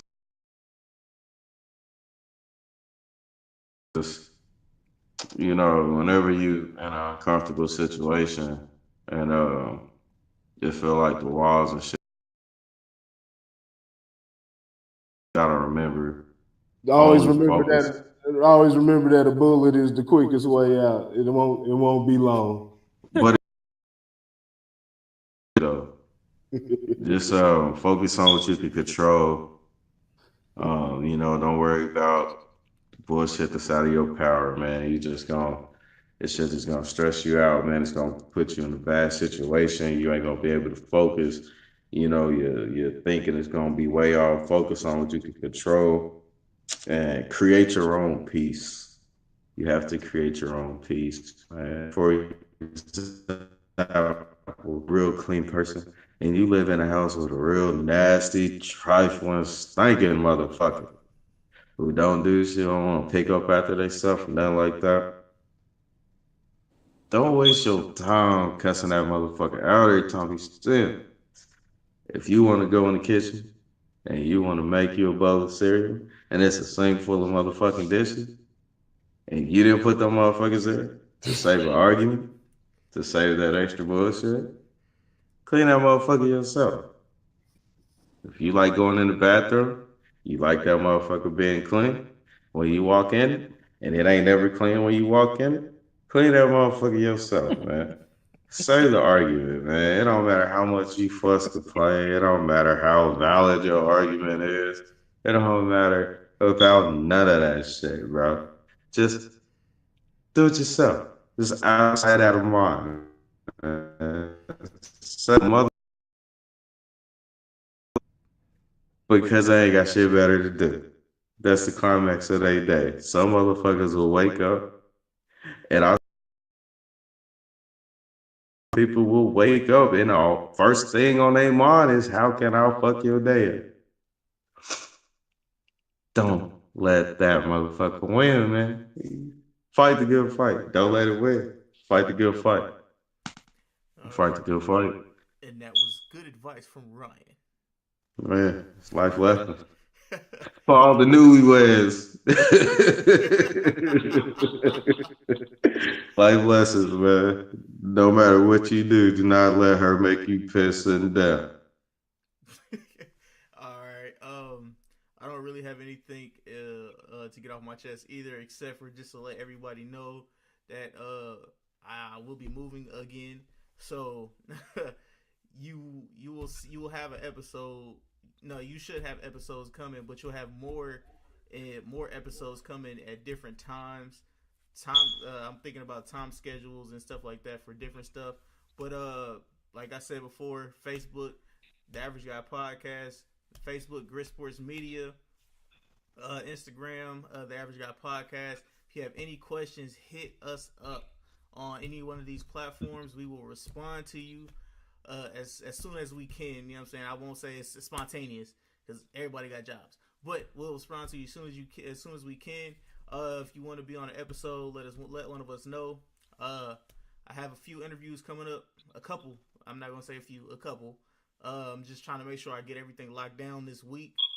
I have a special episode for you guys. Hopefully, sometime next week about married spouses having open relationships. So I have somebody that I'm talking to, and I'm gonna see if we can actually work this out, and they can drop this episode, help me drop this episode. So what you mean open? Open. I mean, we married, but we can still do some extra things. Yes. Oh, you trying to be a hoe, okay? So yeah, if you guys have anything you guys gotta you want to put out real quick before we end off this episode. Yeah, man. Real quick? She make you put a condom on before she suck your dick. Get rid of that, man. Shut that shit up, man. Get a kid, man. Get a kid's a jewel, man. YOLO. Kids? Get a kid. Nah. Get him a jewel, nigga. Kids? Nah, nigga. I'm being serious, nigga. Get a kid's a jewel. A jewel from the OG. Come on, Q. Give him a jewel, man. All right, guys. Shit. Yeah. I got shit PG right now, man. You just gonna make some more team. We didn't get on. Did we talk about the little dumb bras that was giving the kids the weed and shit? Oh shit, we didn't. We didn't get on them, huh? Yeah, we'll say. Just say no. Yeah. Stay away from drugs, man. Even if your parents is forcing them on you, just say no. If you grow up and you're a crack baby, just know it wasn't your fault. You don't have to continue the cycle. You can break it. Check yourself into rehab before you start doing shit on your own. All right, and on that note, man, I just want to thank everybody that came to the I want to thank all my co-hosts today, man, for coming through. Ryan, Corey, and Lauren. Appreciate y'all. And another thing, what was it? Is it Lojo or what was it? Lojo.com. LojoSpeaks.com coming soon. Everywhere. I'm gonna be everywhere, so get ready for it. I'm dropping down. Bojo? Lojo Speaks. All right, y'all heard the man.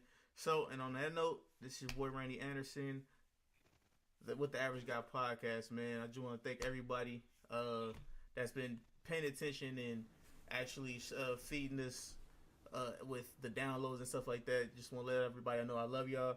And, man, we out, man. Till Thursday, 9 o'clock. Send news. To Ryan's Instagram. I don't know what it is. I forgot what it is, though. But links in the description below. And we out, man. Peace.